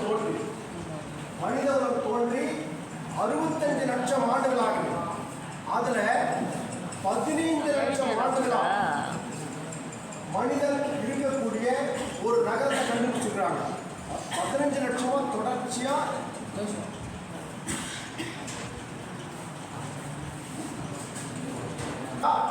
ஒரு நகரம் இருக்குது.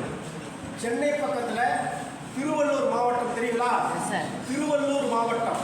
அந்த மாவட்டத்துடைய வரலாறு 15 லட்சம் ஆண்டுகளா தொடர்ச்சியா அந்த மாவட்டம் இருக்குது தமிழ்நாட்டில் கண்டுபிடிச்சிருக்கிறாங்க. மற்ற மாவட்டங்கள்லாம் முன்னப்பியோட வந்திருக்கலாம்.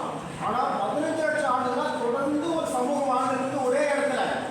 அது எதுன்னு சொன்னால் செங்கல்பட்டுக்கு அருகில் இருக்கக்கூடிய அல்லது சென்னைக்கு அருகில் இருக்கக்கூடிய திருவள்ளூர் மாவட்டம்.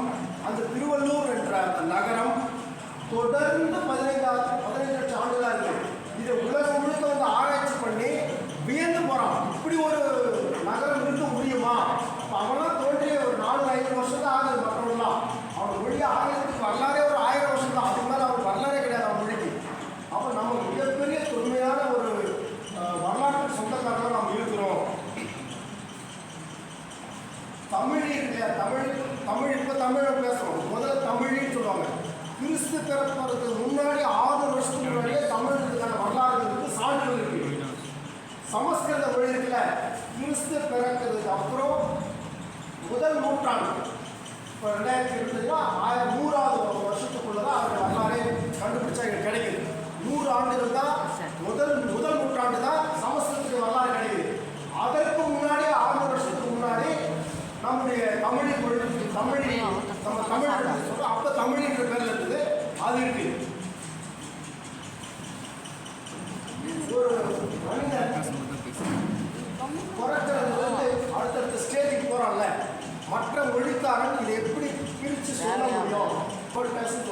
கருன்னு சொல்லுவோம். அப்புறம் சைல்டுன்னு சொல்லுவோம். அடல்ட் சொல்லுவோம், யூத் சொல்லுவோம், ஓல்ட் ஏஜ் சொல்லுவோம். ஒரு 4-5 தான் சொல்லுவோம் ஒரு வளர்ச்சி. தமிழ்ல கருன்னு சொல்றோமா, முதல்ல கரு உருவான கரு, அந்த கருவுக்கு அடுத்தது குழவி. 4ஆம் மாதம் 3ஆம் மாதம்லாம் இருக்கிற குழந்தை ஸ்டேஜில் தாயோட வயிற்றில் அது வந்து குழவி. அது பிறந்து வந்துச்சுன்னா மழலை, அப்புறம் குழந்தை. குழந்தைக்கு ஒரு ஸ்டேஜ் இருக்கு, மழலைக்கு ஒரு ஸ்டேஜ் இருக்கு, குழவிக்கு ஒரு ஸ்டேஜ் இருக்கு, கருவுக்கு ஒரு ஸ்டேஜ். அந்த குறிப்பிட்ட ஸ்டேஜ் மாறிச்சா அது கருவோட ஸ்டேஜ் விட்டு அடுத்த ஸ்டேஜ் போயிடும். ஒவ்வொரு ஸ்டேஜுக்கும் இந்த மனிதனுடைய வாழ்க்கையை அளவிட்டு சொல்லக்கூடிய ஒரு அறிவு செல்வம், ஒரு மொழி செல்வம் உள்ள ஒரே மொழி தமிழ் மொழியாக தான் இருக்குது அப்படின்னு சொல்லி பாவனை சொல்லுவார். சிறுவன் ஆவரனா, அப்புறம் வந்து 10 பருவத்தில் வரனா, அப்புறம் இளைஞர் ஆவரனா, அப்புறம் வயோதிகன் ஆவரனா, தந்தை ஆவரனா, தாத்தா ஆவரனா, பாட்டன், பாட்டன், ஓட்டன். ஒரு மனிதனுடைய 17 ஸ்டேஜ் சொல்லக்கூடிய வார்த்தைகள் இருக்குல்ல, அப்போ அந்த மொழி எவ்வளவு ஆழ்ந்த ஒரு செல்வம் உள்ள மொழியாக, ஒரு மொழி செல்வம் உள்ள மொழியில் மட்டும்தான் இது சாத்தியம். ஒரு நீண்ட நெடுங்கால ஒரு வரலாறு உள்ளவர்களால் மட்டும்தான் இது சாத்தியம் அப்படின்றது தான் பாவனுடைய ஆய்வு முடிவாக இருக்கு. உலகத்தில் எத்தனையோ ஆராய்ச்சி நடந்திருக்கு. அதில் அகழ்வு ஆராய்ச்சி மட்டும் பூமிக்கு அடியில் இதுக்குள்ளே ஏதோ ஒரு நகரம் இருந்திருக்குமா அப்படின்னு ஆராய்ச்சி பண்ணுறாங்க. அதை வந்து இதுவரைக்கும் இந்தியாவில் 169 முறை ஆராய்ச்சி பண்ணிக்கிறாங்க. 169 அகழ்வு ஆராய்ச்சி. பகுதியில் ஏதாவது பொருள் கிடைச்சுன்னா அந்த இடத்துல ஏதாவது நகரம் வாழ்ந்துருக்குமா, மக்கள் இருப்பாங்களா, பூமிக்குள்ள போயிட்டுருப்பாங்களா, அதை ஆராய்ச்சி பண்ணுறது 169 முறை இது வரைக்கும் ஆராய்ச்சி நடந்திருக்கு. அந்த ஆராய்ச்சியில் இலங்கையில் அணைக்கோட்டையில் கிடைத்த அந்த முத்திரை, அங்கே இருக்கக்கூடிய ஒரு சீல் கிடைக்குது. சிந்து சமவெளியில் ஆராய்ச்சி பண்ணாங்கல்ல, அந்த சிந்து சமவெளியில் கிடைச்ச அந்த முத்திரையும் இங்கே இலங்கையில் கிடைக்கிற அணைக்கோட்டையில் கிடைச்ச முத்திரையும் ரெண்டுமே ஒன்றா இருக்கு. அது அடுத்த பஞ்சாப் பாகிஸ்தானில் இருக்குது சிந்து சமவெளி பகுதி. இப்போ அது பாகிஸ்தானுக்கு போயிடுச்சு. முகந்தர் ஆராய்ச்சி பண்ணாங்க. அந்த பகுதி பாகிஸ்தானுக்கு போயிடுச்சு. அங்கிருந்து இந்த லாஸ்ட்ல இருக்குது இலங்கை. 3000 கிலோமீட்டர் அண்ணாண்டு இருக்கு. இங்கே வந்து அதற்கான பொருள் கிடைச்சிருக்கு. திருவண்ணாமலை, இப்போ நம்ம இருக்கிற ரோடே திருவண்ணாமலை ரோடு தான் இருக்கிறோம். திருவண்ணாமலை விழுப்புரம் ரோடு தான் இருக்கோம். விழுப்புரத்துக்கிட்ட ஒரு 25 கிலோமீட்டர் கிட்ட வந்தால் கீழ்வாழைன்னு ஒரு ஊர் இருக்குது. யாருக்காச்சும் தெரியுமா? கீழ்வாழை கேள்விப்பட்டீங்களா? அங்கேருந்து யாரும் வரீங்களா? கீழ்வாழைக்கு தெரியுமா? கீழ்வாழைன்னு ஒரு ஊர் இருக்குது. அந்த ஊரில் பாறை ஓவியங்கள் இருக்குது. பாறையில் ஓவியங்கள் இருக்குது. இங்கே இருக்கக்கூடிய பாறை ஓவியங்கள் சிந்து சமவெளியில் அங்கே கிடைச்ச அந்த பாறை ஓவியங்கள் ரெண்டும் ஒன்றா இருக்குது. அங்கே இருக்கிற ஓவியங்களும் இங்கே இருக்கக்கூடிய கீழ்வாழையில் இருக்கக்கூடிய பாறை ஓவியங்களும் ஒன்றாவே இருக்குது. அப்போ அங்கேருந்து இங்கே வருவதில் வந்திருக்கான், அல்லது நம்மளால் இது ஃபுல்லாக வாழ்ந்துருக்கிறான். இங்கிருந்து அது வரைக்கும் போயிருக்கிறான். அங்கிருந்து ரெண்டு இடத்துலேயும் ஒரே மாதிரி இருக்க முடியும். இலங்கையில் அணைக்கோட்டை பகுதியில் இருக்குது. அங்கே இங்கே கிடைக்கிற முத்திரை, சிந்து சமவெளியில் கிடைக்கிற முத்திரை அங்கே கிடைக்குது. அங்கே கிடைக்கிற இங்கே ரெண்டுமே ஒன்றை மாதிரி இருக்குது. இங்கே நம்ம ரோட்டில் இப்போ இந்த விழுப்புரத்துக்கிட்ட 25 கிலோமீட்டர் கீழ்வாழையில் அந்த கிடைக்கக்கூடிய பாறை ஓவியங்களும் சிந்து சமவெளியில் கிடைச்சா ஓவியங்களும் ரெண்டும் ஒன்றாவே இருக்குது. இலங்கையில் கண்டியூர்ன்ற பகுதியில் புதிய கற்கால கருவிகள், நவீன கால கற்கால கருவிகள் கிடைக்குது. அதில் இருக்கக்கூடிய எழுத்துகள், குறியீடுகள் எல்லாமே சிந்து சமவெளி ஆய்வில் கிடைச்சிருக்குது. சிந்து சமவெளியில் அவங்க எப்படி வீடு கட்டியிருந்தாங்க, அவங்க எப்படி வந்து தெருக்குடைய நீளம், ஒரு செங்கலுடைய அளவு, இன்னைக்கும் தமிழ்நாட்டில் அதே மாதிரி தெருவை நம்ம வச்சுக்கிறோம். அதே மாதிரி செங்கல், அதே அளவு செங்கலை நம்ம பயன்படுத்துகிறோம். அதே மாதிரி வீடுகளை நம்ம கட்டுறோம். அப்போ சிந்து சமவெளி ஆய்வு அது யாரோ ஆரியருடைய ஆய்வு, யாரோ ஆரியருடைய வரலாறு, வேதகால வரலாறு ஒரு கருத்து மாய தொடக்கத்தில் இருந்தது. அது எல்லாமே தமிழுடைய ஆய்வு, தமிழுடைய வரலாறு தான். அதை பற்றி தான் இன்னைக்கு இறுதியாக உறுதி ஆகுது.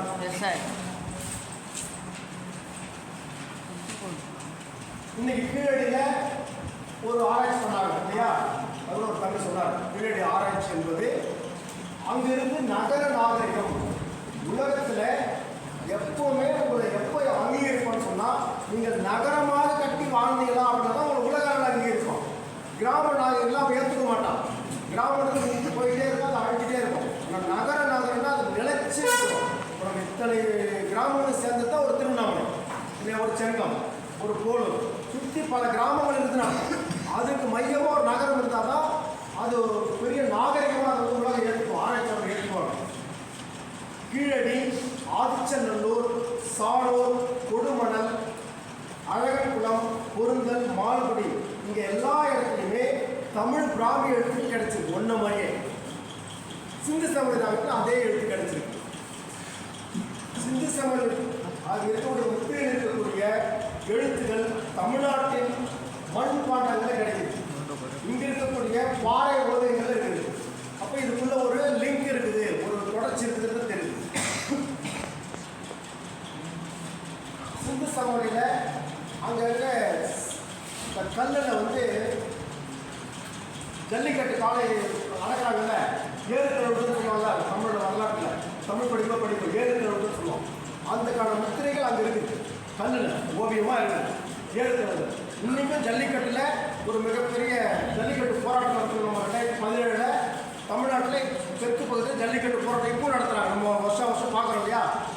அந்த ஜல்லிக்கட்டு போராட்டம் இன்னைக்கும் நம்ம நடத்திட்டு இருக்கிறோம். சிந்து சமய காலத்தில் அது நடத்துறதுக்கான அந்த ஜல்லிக்கட்டு காலை திமிழ் இருக்குல்ல, மலை மாட்டு அது திமிழ் உள்ள காலை அடக்கிற மாதிரியான படங்கள் அங்கே கிடைக்குது. அப்போது அவன் ஆராய்ச்சி பண்ணுறான், இந்த மாதிரி திமிழ் உள்ள காலை உலகத்தில் எங்கே இருக்குன்னு ஆராய்ச்சி பண்ணுறான். அப்படி ஆராய்ச்சி பண்ணும்போது தமிழ்நாட்டில் இந்த ஈரோடு, கால்கேயம் இந்த மாதிரி பகுதியில் தான் இந்த மாதிரி காளைகள் கிடையாது. அவன் தான் அந்த காளையை வந்து நம்ம பாதுகாக்கணும், அது குறியீடாக இருக்குது, நமக்கு ஒரு வரலாறு சொல்லக்கூடியதாக இருக்குது. அவங்களுக்கு தான் அந்த ஜல்லிக்கட்டை தடுக்கும் போது, இந்தியா தடுத்தும் போது ஒட்டுமொத்த தமிழகமே திரண்டு நின்றுது. அதெல்லாம் உங்களுக்கு தெரியும் தானே? சரிம்மா? தெரியலையா? லெசன் எடுத்திருக்கேன் சார். லெசன் சோஷியலில் வருதா? தமிழ்நாட்டிலே அது ஏற்கனவே இன்னைக்கு இருக்குது. அது 2500 ஆண்டுகளுக்கு முன்னால், கிறிஸ்து பிறப்பதற்கு முன்னால் 2500 ஆண்டுகளுக்கு முன்னால் சிந்து சமவெளி நாகரிகம் ஏற்கனவே 5000 ஆண்டுகள். இப்போ 2020 இல்லையா? அது ஒரு 2500 4500 மேலே போயிடுது. கிட்டத்தட்ட 5000 ஆண்டுகள் நமக்கு வரலாறு இருக்குது. வேறு எந்த மொழிக்காரர்களுக்கும் இந்த அளவுக்கு வரலாறு இல்லை. அங்கே சிந்து சமவெளியில் தாய் தெய்வ வழிபாடு இருக்குது. தாயை பற்றிய பொம்மைகள், அம்மா மாதிரி பொம்மை, அந்த அம்மா வளர்கிறதுக்கான குறியீடுலாம் சிந்து சமவெளியில் இருக்குது. நம்ம இன்றைக்கும் மாரியாத்தை கும்பிடுறோமா, காளியத்தை கும்பிடுறோமா, காமாட்சி, மீனாட்சி, விசாலாட்சி, பெண்களை தெய்வமாக வணங்குறோமா இல்லையா? நமக்கு அது சரியா தப்பா அது கூட நம்ம போக வேண்டியதில்லை. அப்படிப்பட்ட முறை தமிழ்நாட்டில் இருந்தா இல்லையா? இது சிந்து சமவெளியில் தாய் தெய்வ வழிபாடு இருக்குது. கீழடியில் தாய் தெய்வ வழிபாடு இருக்குது. கீழடியில்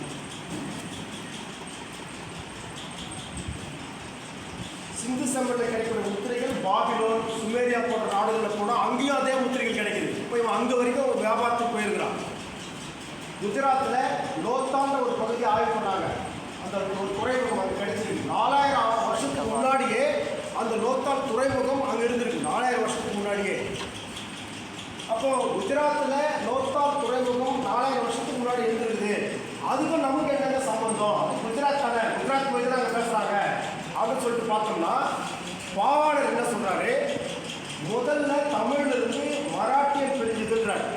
மராட்டிய மொழி பேசுகிறோம்ல, மராட்டி மொழி, அது மராட்டி மொழி நம்ம நினைக்கிறோம், தமிழ்லேருந்து போன மொழி. அதுக்கப்புறம் தான் கேரளா கன்னட மொழி, தெலுங்கு மொழி, அப்புறமா வந்து துளுனா சமீப காலத்தில் போனது. முதல்ல பிரிஞ்சது மராட்டியம். அதுக்கப்புறம் கூர்ச்சரம் பிரிஞ்சதுன்னு சொல்கிறார் பாவாணர். கூர்ச்சரம்னா குஜராத் மொழி மராட்டியத்துக்கு அப்புறம் பிரிஞ்சது அப்படின்னாரு. அப்போ குஜராத் முழுக்கவே தமிழ்நாட்டு பகுதியாக ஒரு காலத்தில் இருந்ததுன்றது ஒரு பொருள். அது தமிழ்லேருந்து தான் குஜராத் மொழியை பிரியுது. மெல்ல மெல்ல அப்படியே சிதைஞ்சு அப்புறம் அது வேற ஒரு மொழியாக மாறிக்கும். குஜராத்தில் துவாரகைன்ற ஒரு கடல் பகுதியில் ஒரு கல் நங்கூரம், கடலில் போகும்போது நங்கூரம் இருக்கும். அந்த கல்லில் அந்த நங்கூரத்தை பார்த்தோன்னா அவங்க வந்து தன்னுடைய திசையை தீர்மானிச்சுக்குவாங்க, நம்ம கரெக்டாக நம்ம கரைக்கு வந்துட்டோம் அப்படின்றது. அந்த கல் நங்கூரம் குஜராத்தில் துவாரகை பகுதியில் கிடைச்சிருக்கு. அதே கல் நங்கூரம் தமிழ்நாட்டில் கொர்க்கை பகுதியில் கிடைக்குது. புதுக்கோட்டைக்கு அருகில் இருக்கக்கூடிய கொர்க்கை பகுதியில் தமிழ்நாட்டில் கிடைக்குது. அதே கல் நங்கூரம் அங்கே இருந்து ஒன்றை முறையே இருந்து அதே வழியே கிடைக்குது. அப்போ இது நமக்குள்ள ஒரு லிங்க் இருந்திருக்கு அப்படின்னு தெரியுது. சிந்து சமவெளியில் அந்த மக்கள் பயன்படுத்துகிற தாயக்கட்டைங்க பூமியிலிருந்து தோண்டி எடுத்தது, அதெல்லாம் மேலேயே கிடையாது.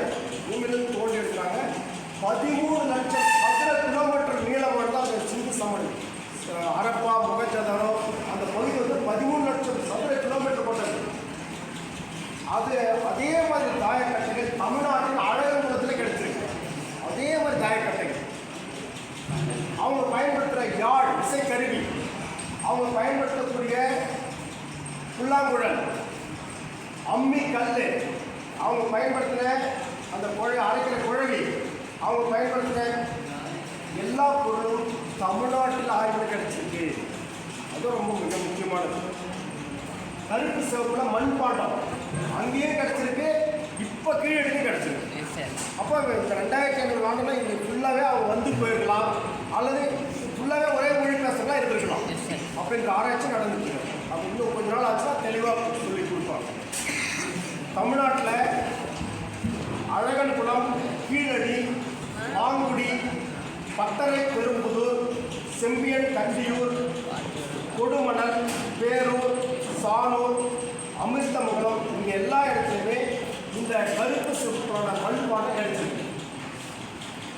சங்கில வளையல் செய்யக்கூடிய அந்த பழக்கம் அங்கே சிந்து சமவெளி மக்கள்கிட்ட இருக்குது. இங்கே தமிழ்நாட்டு மக்கள் இன்னும் சங்கில வளையல் செஞ்சு நம்ம பயன்படுத்தும். கடற்கரையெல்லாம் போனோம்னா விற்கிறாங்கல்ல, இப்போலாம் இனிமேல் என்னென்னு பார்த்துட்டு வந்துடக்கூடாது, அதெல்லாம் வாங்கணும்.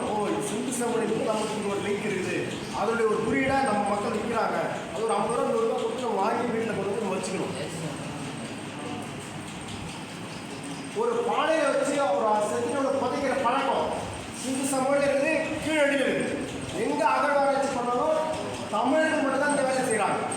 பானைக்குள்ள ஒரு உருவத்தை வச்சு புதைக்கிறது, அந்த பழக்கம் சிந்து சமவெளி நாகரிகத்தில் இருந்து நம்மகிட்ட இருக்குது. அதனால் ஒரு முடிவு போகிறா, இது தமிழர் நாகரிகம், வேதகால நாகரிகம், ஆரிய நாகரிகம் சொல்லக்கூடாது அப்படின்ற முடிவுக்கு வராங்க. பிரமிட் அது வேறு, அதுவும் வயதான பதிக்கிறது தான், அந்த கான்செப்ட் வேறு, அது எகிப்தியர்களுக்கு. சிந்து சமவெளி தமிழர் நாகரிகம் தான் என்பதற்கு அவங்க பயன்படுத்துகிற இடைக்கற்கள், அதே இடைக்கல் நம்ம இன்றைக்கும் பயன்படுத்துகிறோம். சிந்து சமவெளியில் பயன்படுத்துகிற இடைக்கல் நம்ம இப்போ பயன்படுத்துகிறோம். அதே மாதிரி அளக்கிறதுக்கான கருவிகள் அவனும் பயன்படுத்துகிறோம், அதே அவன் நம்ம பயன்படுத்துகிறோம். அவர் பயன்படுத்துகிற உலோக பொருட்கள், அவர் பயன்படுத்த சதுரமான வீடுகள், குளியல் அறைகள், குளம், கப்பல் துறை, மேம்பட்ட விவசாய நடவடிக்கை ஈடுபடுறதுக்கான விஷயங்கள்லாம் கிடைக்குது. அதெல்லாம் நம்ம இன்றைக்கும் அதை பயன்படுத்திருக்கோம். முதல்ல இந்த ஆராய்ச்சி எப்போ நடந்தது அது தெரியல நமக்கு. இந்த ஆராய்ச்சியாக முதல்ல எப்போ நடந்துச்சு அது வரைக்கும் ஒன்றும் பெரிய ஞானம்லாம் கிடையாது. உலக அளவிலே நம்மளுடைய வரலாறு என்னன்னு தெரிஞ்சுக்கிறோம், அதை பற்றி ஆராய்ச்சி போகல. 1826 தான் முதல் சார்லஸ் மேசன் அப்படின்ற ஒரு நபர் இந்த பூமியில் ஏதாவது மூதாதையர் வாழ்ந்ததுக்கு ஏதாவது அடையாளம் கிடைக்காதா அப்படின்றத தேடிக்கிறார் ஒரு மனுஷன். சார்லஸ் மேசன் தான் 1826 அங்கிருந்து இங்கே வந்து இன்னைக்கு பாகிஸ்தான் பகுதியில் ஹரப்பாவை ஆராய்ச்சி பண்ணுறாரு. முதல்ல ஹரப்பாவை தான் ஆராய்ச்சி பண்ணுறாரு. 1831 அலெக்சாண்டர் பர்னஸ் அப்படின்ற ஒருத்தர் ஆம்ரின்ற ஒரு இடத்துல அந்த பஞ்சாப் பகுதியில் மன்னிக்கிறோம் பாகிஸ்தான் பகுதியில் ஆம்ரின்ற ஒரு பகுதியில் ஆராய்ச்சி பண்ணுறாரு. அலெக்சாண்டர் கன்னிங்காம் அப்படிங்கிறவர் 1853, 1856, 1875 முகஞ்சதுல ஹரப்பா பகுதியை ஆராய்ச்சி பண்ணுறாரு. இந்த ஆராய்ச்சியெல்லாம் பண்ண அவங்களுக்கு பல தகவல் கிடைக்குது. ஒரு ஃபைனலைஸ் பண்ணி அதுக்கு முன்னாடி வேதகால நாகரிகம், சமஸ்கிருத நாகரிகம் தான் இந்தியாவின் மூத்த நாகரிகம் சொல்லிட்டு இருக்கிறாங்க. அதை ஃபைனலைஸ் பண்ணி இறுதிப்படுத்தி தொகுத்து சொன்னவர் ஜான் மார்ஷல். 1920 ஆராய்ச்சி தொடங்குறாரு ஹரப்பா மொஹஞ்சதாரோவில். 1924 செப்டம்பர் மாதம் இதே மாதம் 20ஆம் தேதி தனது ஆய்வு வெளியிடுறாரு. அப்படி வெளியிடும்போது இந்த நாகரிகத்துக்கு சொந்தக்காரர்கள் தமிழர்கள், திராவிடர்கள் அப்படின்னு சொல்லுவாங்க. இப்போ திராவிடன்னா தமிழா என்ன, திராவிடம் சொல்லக்கூடாதுன்னு சொல்லிட்டு ஒரு கூட்டம் வந்து இன்றைக்கி சுற்றிட்டு இருப்பாங்க. திராவிடம் என்றால் என்னென்னு முதல் தெரியணும், படிக்கிற மாணவர்கள் நம்மளாம். திராவிடம் என்பது ஒரு இனத்தின் அடையாளம். இனம்ன்றதை விட ஒரு ஸ்டெப் முன்னாடி மரபினத்தின் அடையாளம். மரபினத்துக்கு என்ன பேர் ஆங்கிலத்தில்? ரேஸ், RACE இல்லையா? மரபினம், ரேஸ். இனம்னா ஒரு குறிப்பிட்ட இடத்துல வாழக்கூடியது. தமிழ்நாட்டில் நம்ம 8 கோடி பேர் இருக்கிறோம். நம்மளும் ஒரு எல்லை இருக்குது. இந்த பக்கம் போனால் கர்நாடகா, அந்த பக்கம் போனால் மகாராஷ்டிரா, பார்த்தா இந்த பக்கம் வந்தால் கடல், இந்த பக்கம் கூட கடல். நம்ம ஒரு எல்லை இருக்கு இல்லையா, ஒரே எல்லையில் நீண்ட நெடுங்காலம் வாழ்ந்து தேசிய இனம். ஆனால் இந்த மொழி பேசக்கூடிய இந்த கிளை மொழிகளாக இருக்கும். கொங்கணி மொழி பேசுகிறாங்க ஆந்திராவில். கொங்கணி ஒரு மாவட்டமே இருக்குது, ஒரு ஏரியாவே இருக்குது. கொங்கணி மொழி பேசுவாங்க, துளு மொழி பேசுவாங்க குடகு பகுதியில், கன்னட மொழி பேசுவாங்க, தெலுங்கு மொழி பேசுவாங்க, மலையாள மொழி பேசுவாங்க, கேரள மொழி பேசுகிறாங்கல்ல மலையாளம். இந்த எல்லா மொழியும் தமிழ், அதில் தமிழ் அதிகமாக இருக்கும், சமஸ்கிருதம் கலந்துருக்கும். சமஸ்கிருதம் நீக்கிட்டால் எல்லாமே தூய தமிழ் சொல்லாக இருக்கும். கன்னடத்துலேயும் சரி, தெலுங்குலேயும் சரி, மலையாளத்துலேயும் சரி, கொங்கணிலையும் சரி, துளுலையும் சரி. அதில் தமிழ் சொல்லி தனியாகிட்டா, சமஸ்கிருதம் தனியாக பிரிச்சுட்டா முழுக்க முழுக்க தமிழாக மாறிடும். இந்த தமிழ் பெற்றெடுத்த பிள்ளைகளாக இதெல்லாம் இருக்காங்க. எல்லாரும் சேர்த்து ஒரு வார்த்தை இல்லை, அதுதான் திராவிடம். அந்த திராவிட இனம், திராவிட மரபினம், திராவிட இனம் கிடையாது, திராவிட மரபினம். இந்த அறிவியல் உண்மையை கூட நம்மகிட்ட சொல்லாமல் திராவிடம் நமக்கு ஏதோ எதிரானது மாதிரி ஒரு கருத்தை பரப்பிட்டுருக்காங்க. அதை நாம் ஏற்றுக்கொள்ளக்கூடாது. திராவிடமும் நாம் தான், தமிழும் நாம் தான். நம்முடைய தமிழிலிருந்து பல மொழிகளும் உருவாயிருக்குது. நாம் திராவிடத்தில் எல்லாத்தையும் சேர்த்தா திராவிடம். 1922 ஆர்டி பானர்ஜி என்றவர் மொகஞ்சதாரோ பகுதியில் ஆய்வு பண்ணுறாரு. 1940 ஹரப்பாவில் வாக்கிமர் வீலன் ஆய்வு செய்வார். 1940 அப்போ சீனத்தின் வரலாறு என்ன? சீன நாடுகளில் கிறிஸ்து பிறப்பதற்கு முன்னால் 1712 வரைக்கும் அவருடைய வரலாறு. எகிப்துடைய வரலாறு 3100 1100. மெசபடோமியா வரலாறு 3500 2000 வரைக்கும், கிறிஸ்து பிறகு முன்னாடி எல்லாமே. சிந்து சமவெளி நாகரிகம் 3300 1900. சிந்து சமவெளி நாகரிகம். மெசபடோமியா 3500 இருக்குது, முன்னாடி வரலாறு இருக்கலாம். ஆனால் அது எல்லாத்துக்கும் நகர நாகரிகம் உள்ளதா இன்னைக்கு கீழடி நாகரிகம் நமக்கு கிடைச்சிருக்கு. அது அவன் என்ன சொல்கிறான், 5000 ஆண்டுகளுக்கு முன்னாடியே 3500 தான் மெசபடோமியா வரலாறு. ஆனால் 5000 ஆண்டுகளுக்கு முன்னாடியே தமிழ்நாட்டு ராமநாதபுரத்தில் இரும்பை உருக்கி பயன்படுத்துகிறார் தமிழன் அப்படின்றது இன்னைக்கு வெளியே வச்சிருக்கோம். அந்த அரசாங்கம் இன்னைக்கு கொண்டாடிச்சு இல்லையா, இரும்பு நாகரிகத்துக்கு சொந்தக்காரர்கள் உலகத்தில் நாங்கள் தான் முதல்ல இரும்பு பயன்படுத்தணும்னு சொல்லிட்டு தமிழர்கள் கொண்டாடிச்சுல. அது என்ன காரணம்னா 5000 ஆண்டுகளுக்கு முன்னாடியே இரும்பை உருக்கக்கூடிய மிகப்பெரிய நாகரிகமாக எடுத்துருக்கிறான் அப்படின்னு இப்போ வெளிச்சுட்டு வந்துருக்கு. இதன் மூலமா மற்ற எல்லா நாகரிகமும் 2ஆம் பட்சமாக நமக்கு பின்னாடி தான் அவங்க இங்கிருந்து போய் இங்கிருந்து அந்த தொழில்நுட்பம் நமக்கு போய் அவங்க கொடுத்துருக்கணும் அப்படின்னு ஆகிடும். அப்போது ரிக்வேதத்தில் ஆரியர்கள் நகர நாகரிகம் அவர்களும் இல்லை. அவன் ரிக்வேதத்தை கொண்டு வரான், அதுதான் வரலாறு கொண்டு வரான். அது கற்பனை கதைகள். ஆனால் இவன் தமிழனுடைய சிந்துவெளி பகுதியில் ஆய்வு பண்ணும்போது பொருள் கிடைச்சிருது, அரப்பால் கிடைச்சிருது, முகச்சதோட கிடைச்சிருது, இந்த பக்கம் கீழடியில் கிடைச்சிருக்கு, அழகர்கள் கிடைக்கிறது, மாங்குடியில் கிடைக்குது. தமிழ்நாட்டில் பல இடத்துல ஆராய்ச்சி பண்ண இடத்துல கிடைக்கிற பொருட்களை அந்த பொருளெல்லாம் வச்சுக்கிட்டு நாம் சொல்கிறோம்.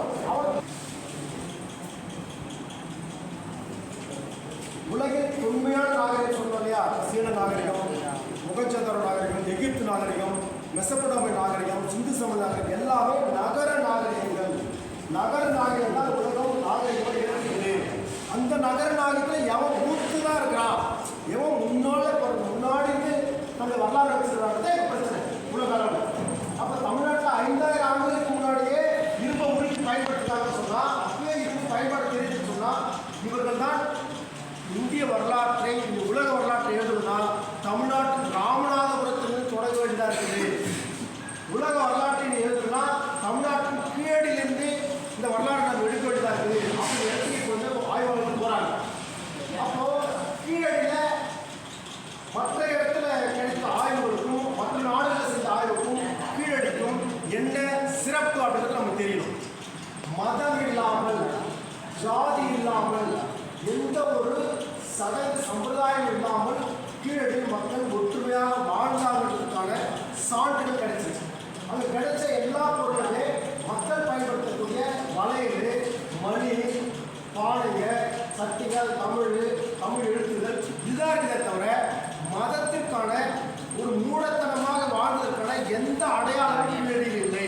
இதுதான் நமக்கு ஒரு மிகப்பெரிய இன்னைக்கு என்ன பண்ணா, இவர் ஒரு ஜாதி, நான் ஒரு ஜாதி, இவர் ஜாதி இவ்வளோ ஒரு ஜாதி எல்லாரும் கிறிஸ்டனா நமக்குள்ள ஒற்றுமையாக நின்று பேச முடியாத அளவுக்கு நமக்குள்ள ஒரு ஜாதி பண்பாடு உள்ளுக்குள்ள கிறிஸ்டனா நான் ஒசு ஜாதி நீ தாழ்ந்த ஜாதி நீ தாழ்ந்த ஜாதி மட்டமான ஜாதி கிறிஸ்டனோட இடையில ஆரியர்கள் வந்த பிறகு அவங்க உழைக்காம சாப்பிட்றதுக்காக இந்த வேலையை செஞ்சுக்கிறாங்க. சரியா? அப்போ கீழடி ஆராய்ச்சி நமக்கு கொடுத்துருக்கிற மிக முக்கியமான விஷயம், நாம் எல்லோருமே ஒற்றுமையாக ஒரு காலத்தில் வாழ்ந்துருக்கோம். அப்போ இடையில யாரோட நம்ம பிடிச்சிக்கிறோம் அந்த சூழ்ச்சியை விலக்கிட்டோம்னு சொன்னால் நமக்குள்ள மீண்டும் அந்த ஒற்றுமை வந்துடும் அப்படிங்கிறது தான். இந்த கீழடி ஆராய்ச்சி அறிக்கையை 982 பக்க அறிக்கையை அமர்நாத் ராமகிருஷ்ணன் இந்திய அரசுக்கு கொடுத்துருக்கிறாரு கடந்த 6 மாதத்துக்கு முன்னாடி. அந்த ஆய்வு முடிவை அவர்கள் வெளியிட மறுக்கிறார்கள் இந்திய அரசு. இந்த கீழடி ஆய்வு முடிவை வெளியிடணும்னு நம்ம சொல்கிறோம். தமிழக மக்கள் நம்ம வெளியிடணும்னு சொல்கிறோம். ஏன் வெளியிடணும்னு சொல்கிறோம் அப்படின்னு சொன்னால், அவங்க இப்போ அந்த ஆய்வு அறிக்கையே வெளியிடவே இல்லை. கீழடி ஆய்வாச்சு 3 முறை நடந்திருக்கு. 2013, 14, 15 2 முறை அமர்நாத் ராமகிருஷ்ணன் நடத்துகிறாரு. 3வது முறை 2017 வருஷம் ஸ்ரீராம்னு ஒருத்தர் வந்து ஆய்வு பண்ண வச்சு அவர் இடம் மாற்றிடுறாங்க. அவர் கரெக்டாக கொண்டாடுறதுல அவர் இடம் மாற்றிடுறாங்க. ஒரு ஸ்ரீராம்னு ஒருத்தர் வச்சு இந்த ஒன்றும் ஆராய்ச்சிலாம் ஒன்றுமே இல்லைங்க, அவருக்கு ஒன்றுமே கிடையாது அப்படின்னு சொல்லிட்டு இழுத்து முடிகிறார் ஆராய்ச்சி 2017. அதற்கு பிறகு மறுபடியும் அமர்நாத் ராமகிருஷ்ணன் அவர் அந்த ஆராய்ச்சி தொடர்ந்து இந்த அறிக்கையை இந்திய அரசு கொடுத்துருக்காரு. இந்த அறிக்கையை அவர் வெளியிட மாட்டாங்க. ஆனால் இப்போ கருத்து மட்டும் பரப்பி விடுறாங்க. மகாபாரதத்திலே கீழடி இருக்குது. அவங்க மகாபாரத கதை, மகாபாரதத்தில் இருக்கிறது கதை. பணமாக பல்குச்சி வந்து வளர்க்கலாம், அப்போ பல்லை வளர்க்கலாம், வாய் வளர்க்கலாம், மிகைப்படுத்தி சொல்லக்கூடிய கதைகள். ஆனால் தமிழில் இருக்கக்கூடிய எல்லா இலக்கியங்களும் இயல்பாக இருக்கக்கூடிய வாழ்க்கையை சொல்லுது. அதில் இப்போ கோவலன் கண்ணகி கதையில் கூட பார்த்தீங்கன்னா அந்த மாட மாளிகை எப்படி இருந்தது, கண்ணகியுடைய வீடு, அவருடைய செல்வங்கள், கோவலுடைய செல்வங்கள், மாதவி எப்படிப்பட்டதாக இருந்தால் அவருடைய எப்படிப்பட்ட நடனத்தில் எல்லாமே ஒரு கதைகளாக எழுதியிருந்தாலும் மக்கள் வாழ்க்கையை எழுதிச்சுன்னா தமிழ் இலக்கியம் எல்லாமே இயல்பு நவிழ்ச்சின்னு சொல்லுவாங்க. தமிழ் ஆசிரியர் பாடல்கள் சொல்லுவாங்க இயல்பு நவிழ்ச்சியில் இருக்குதுன்னு சொல்லுவாங்க. நீங்கள் ராமன் பார்த்தீங்கன்னா அவன் வச்சிருந்த வில்லை தூக்கவே முடியாது, அப்புறம் அப்படி எப்படி அவர் வளர்ச்சாரு கேள்வி வரும். எல்லாமே மிகையான உயர்வு நவிழ்ச்சியில் இருக்கும் ஆரியத்தின் இலக்கியங்கள் எல்லாமே அப்படின்னு சொல்லுவாங்க. தமிழ் எல்லாமே இயல்பு நவிழ்ச்சி. திருக்குறள் எடுத்துட்டீங்கன்னா சொல்வது யாருக்கும் எளிய அறியவாம் சொல்லிய வண்ணம் செயல். அப்புறம் ஒரு குரலை எடுத்துக்கிட்டீங்கன்னா அந்த குரலை யதார்த்தமாக இருக்கும். சொல்றது யாரும் சொல்லிக்கலாம், ஆனால் அது ஒரு வாரம் வாழ்ந்துட்டா கஷ்டம் அப்படிங்கிறது இல்லையா? அப்போ தமிழின் இலக்கியங்கள் எல்லாமே இயல்பு நவிழ்ச்சியில் இருக்கும். இயல்பாக யதார்த்தமாக என்ன இருக்கோ அதுதான் இருக்கும். ஆனால் ஆரிய இலக்கியங்கள் எல்லாமே உயர் நவிழ்ச்சி இருக்கும். அப்போ இவர் வந்து என்ன பண்ணுறாங்க, கீழடி ஆய்வு முடிவு என்பது முழுக்க மகாபாரதத்தை ஏற்கனவே இருக்குது அப்படின்னு சொல்லிட்டு நம்மகிட்ட சொல்லி ஏமாற்றிருக்கிறாங்க. மகாபாரதத்தில் கீழடி சம்மந்தம் கிடையாது. கீழடி கடந்த ஒரு 10-15 ஆண்டுகளில் அமர்நாத் ராமகிருஷ்ணன் என்ற ஒரு சரியான நேர்மையான ஆய்வாளரால் வெளியுறவுக்கு கொண்டு வந்தது. இவங்க வெளியே உண்மையை வர்றதுக்கே இவங்க விடமாட்டேங்கிறாங்க அப்படிங்கிறது தான் பெரிய பிரச்சனையாக இருக்குது. இந்த ஆய்வு வந்து ஏன் வெளியிடணும் அப்படின்னு சொன்னால், வெளியிட்டுட்டா அது உலகத்துக்கு பொது சொத்தாக மாறுது. பொதுவான அறிக்கை பப்ளிக் பண்ணிட்டு வச்சுக்கோங்க. மீடியா எடுத்துகிட்டு என்ன ஆகும், மீடியா அக்யூர் ஆய்வாளர் சொன்னால் என்ன மாதிரி ஆய்வாளர் இருப்பான். ஆய்வாளர் கிடையாது, பல ஆய்வாளர் தமிழ்நாட்டில் இருப்பாங்க, உலக அளவில் இருப்பாங்க. அவங்க வந்து அந்த கட்டை எடுத்து படிச்சு பார்ப்பான். கீழடி அவன் கீழடி வருவான், இது உண்மையான பார்ப்பான். அவன் என்ன பண்ணுவான், தமிழுடைய வரலாற்றை உலகமும் போய் பறைசாட்டுவான். ஒரு ஜப்பான்காரன் வந்து நான் என்ன பண்ணுவான், ஜப்பான் சொன்னதை பற்றி நீ ஆய்வு முடிய வெளியிடாமல் ரகசியமாக வச்சுட்டு இதுக்கும் மகாபாரதத்துக்கு சம்மந்தம் இருக்குன்னா மகாபாரதம் கட்டு கதை. ஆனால் தமிழுக்குரிய சங்க இலக்கியங்களோ தமிழுக்குரிய 10 பாட்டோ இங்கே இருக்கக்கூடிய 18 கணக்கோ இங்கே இருக்கக்கூடிய திருக்குறளோ எதுவுமே கட்டுக்கதை கிடையாது. மனிதர்கள் வாழ்ந்த ஒரு மன்னனுக்கு அறிவுரை சொன்னார் வள்ளுவர், ஒரு மகனுக்கு அறிவுரை சொன்னார் வள்ளுவர், ஒரு தந்தைக்கு அறிவுரை சொன்னார் வள்ளுவர். கல் குடிக்கக்கூடாதுன்னு சொல்றாரு இல்லையா? ஒரு பொறாமை இருக்கக்கூடாது, ஒரு முன்னோரை எப்படி பார்க்கணும், மூத்தோரை எப்படி வழிநடத்தணும், மன்னன் நாட்டை எப்படி வழிநடத்தணும், விவசாய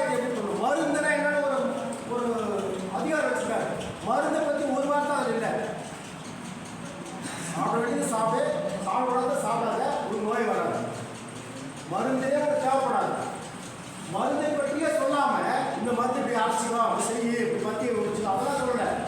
மருந்துன்னா என்ன, நீ மருந்து இல்லாமல் வாழ்க்கை என்ன வழி அதை சொல்கிறாரு. அப்போ தமிழுக்கு எல்லா இலக்கியங்களும் அதெல்லாம் பேசினா பெரிய விஷயம். அப்போ அவ்வளோ அதிகம் போக வேண்டாம். சாதாரணமாக நாம் புரிந்து கொள்ள வேண்டியது, தமிழ் இருக்கக்கூடிய இலக்கியங்கள் எல்லாம் யதார்த்தத்தை பேசுது, ஆரிய இலக்கியங்கள் எல்லாம் பொய்யையும் புனை சுருட்டையும் மிகைப்படுத்தும் பேசுகிறது. அதைத்தான் நம்ம வரலாறாக இப்போ கொண்டு வரோம் அப்படின்னு தான்.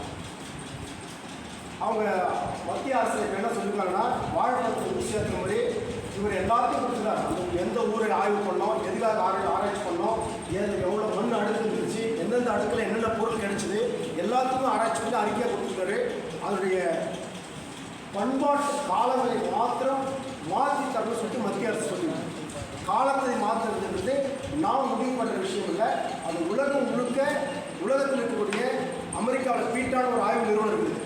அங்கே வந்து அந்த பொருளை கிடைச்சிற பொருளெல்லாம் மொத்தம் 83 பொருட்கள் கிடைச்சிருக்கு. அது கரிம பொருட்கள் பூமிக்கு அடியில் கிடைச்சிட்டு குறிப்பிட்ட காலத்திலே அதை ஆராய்ச்சி பண்ணி இந்த பொருள் இவ்வளோ காலம் வயசுன்னு சொல்ல முடியும். சிந்து சமவெளி ஆராய்ச்சி பண்ணும்போது அங்கே ஜான் மார்ஷலுக்கு டிஎன்ஏ டெஸ்ட் அப்போ கிடையாது, கரிம ஆய்வு அப்போ வரல இல்லையா. டிஎன்ஏ டெஸ்ட்லாம் அவர் காலத்தில் கிடையாது. இன்றைக்கி வந்து உங்கள் அப்பாவுக்கு தான் நீங்கள் பிறந்தீங்கன்னு உறுதிப்படுத்த முடியும், உங்கள் அப்பாவுக்கு பிறந்தன்னு சொல்ல முடியும் இல்லையா. அந்த அளவுக்கு ஆராய்ச்சி வந்துருக்கு. நான் யாருக்கு பிறந்தது கரெக்டாக சொல்ல முடியும். ஆனால் அன்றைக்கி அந்த ஆராய்ச்சி கிடையாது. ஒரு பொருள் எடுத்துனா இந்த பொருள் வந்து இந்த ஜக்கு வந்து எத்தனை வருஷத்துக்கு முன்னாடி கண்டுபிடிச்சது செஞ்சதுன்னு சொல்ல முடியும். இப்போ இந்த கரிம ஆய்வு இருக்குல்ல, இந்த கரிம ஆய்வு 83 பொருட்களை தேர்வு பண்ணி கொடுக்குறாங்க. அதில் 8 பொருளை மட்டும்தான் மத்திய அரசு வெளிநாட்டுக்கு அனுப்பிடுது. தமிழ்நாட்டு அரசு 10 பொருளுக்கு ஆராய்ச்சி பண்ணுறதுக்கு உதவி செஞ்சிருக்கு. தமிழ்நாட்டு அரசு ஒரு மாநில அரசு 10 பொருளை ஆய்வு பண்ணுறதுக்கு நிதி கொடுத்துருக்குது. ஆனால் இந்திய அரசு எவ்வளோ கோடிக்கணக்கான பணம் அவங்க கிட்ட வாங்குறாங்க. அவங்க 8 பொருள் தான் ஆய்வு பண்ணிக்கிறாங்க. மொத்தமே 18 பொருள் ஆராய்ச்சி பண்ணி கிறிஸ்து பிறப்பதற்கு முன்னால் 2600 வருஷத்துக்கு முன்னால் இந்த பொருள் உருவாக்கி இருக்கணும்.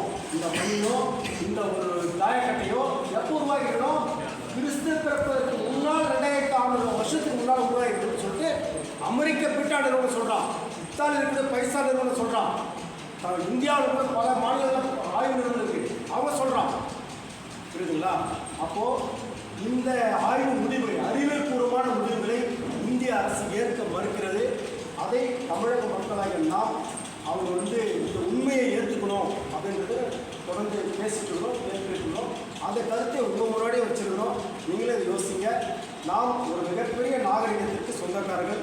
இந்தியாவில் தமிழ்நாட்டில் இந்தியா முழுக்க வாழ்ந்த ஒரு இனமாக நாம் ஒரு காலத்தில் இருந்திருக்கிறோம். இன்றைக்கி அடித்து தமிழ்நாட்டில் ஒரு மூலையில் வந்து இன்றைக்கி வந்து முடங்கியிருக்கிறோம்.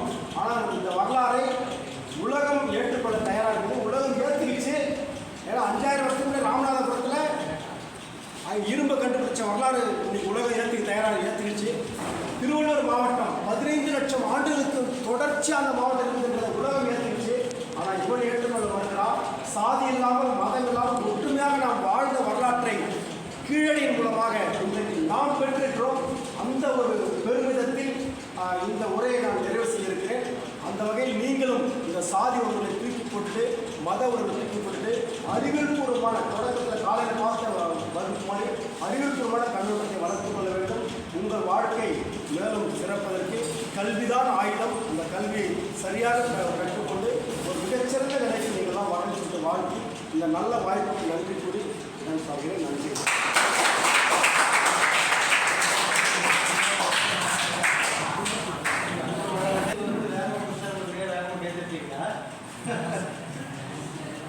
அதாவது ஏற்கனவே காலையில் சொன்ன மாதிரி எல்லா வரலாறும் வந்து பார்த்தா நம்ம புத்தகத்தில் படித்தா மட்டும் நம்ம பார்க்க முடியாது, தெரிஞ்சுக்க முடியாது.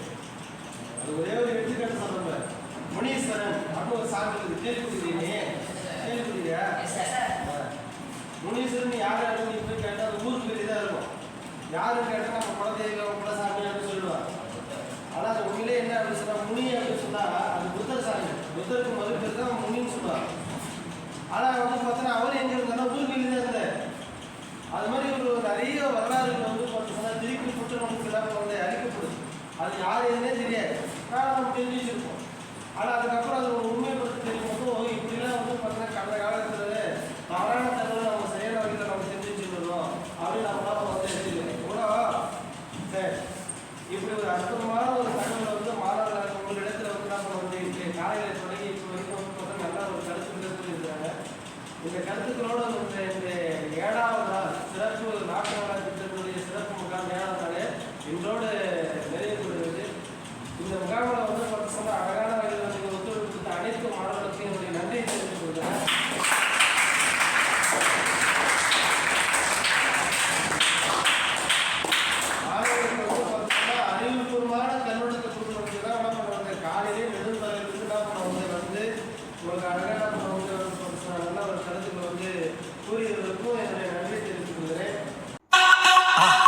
மறக்காம சர்ப்ரைஸ் பண்ணுங்க. தேங்க்யூ.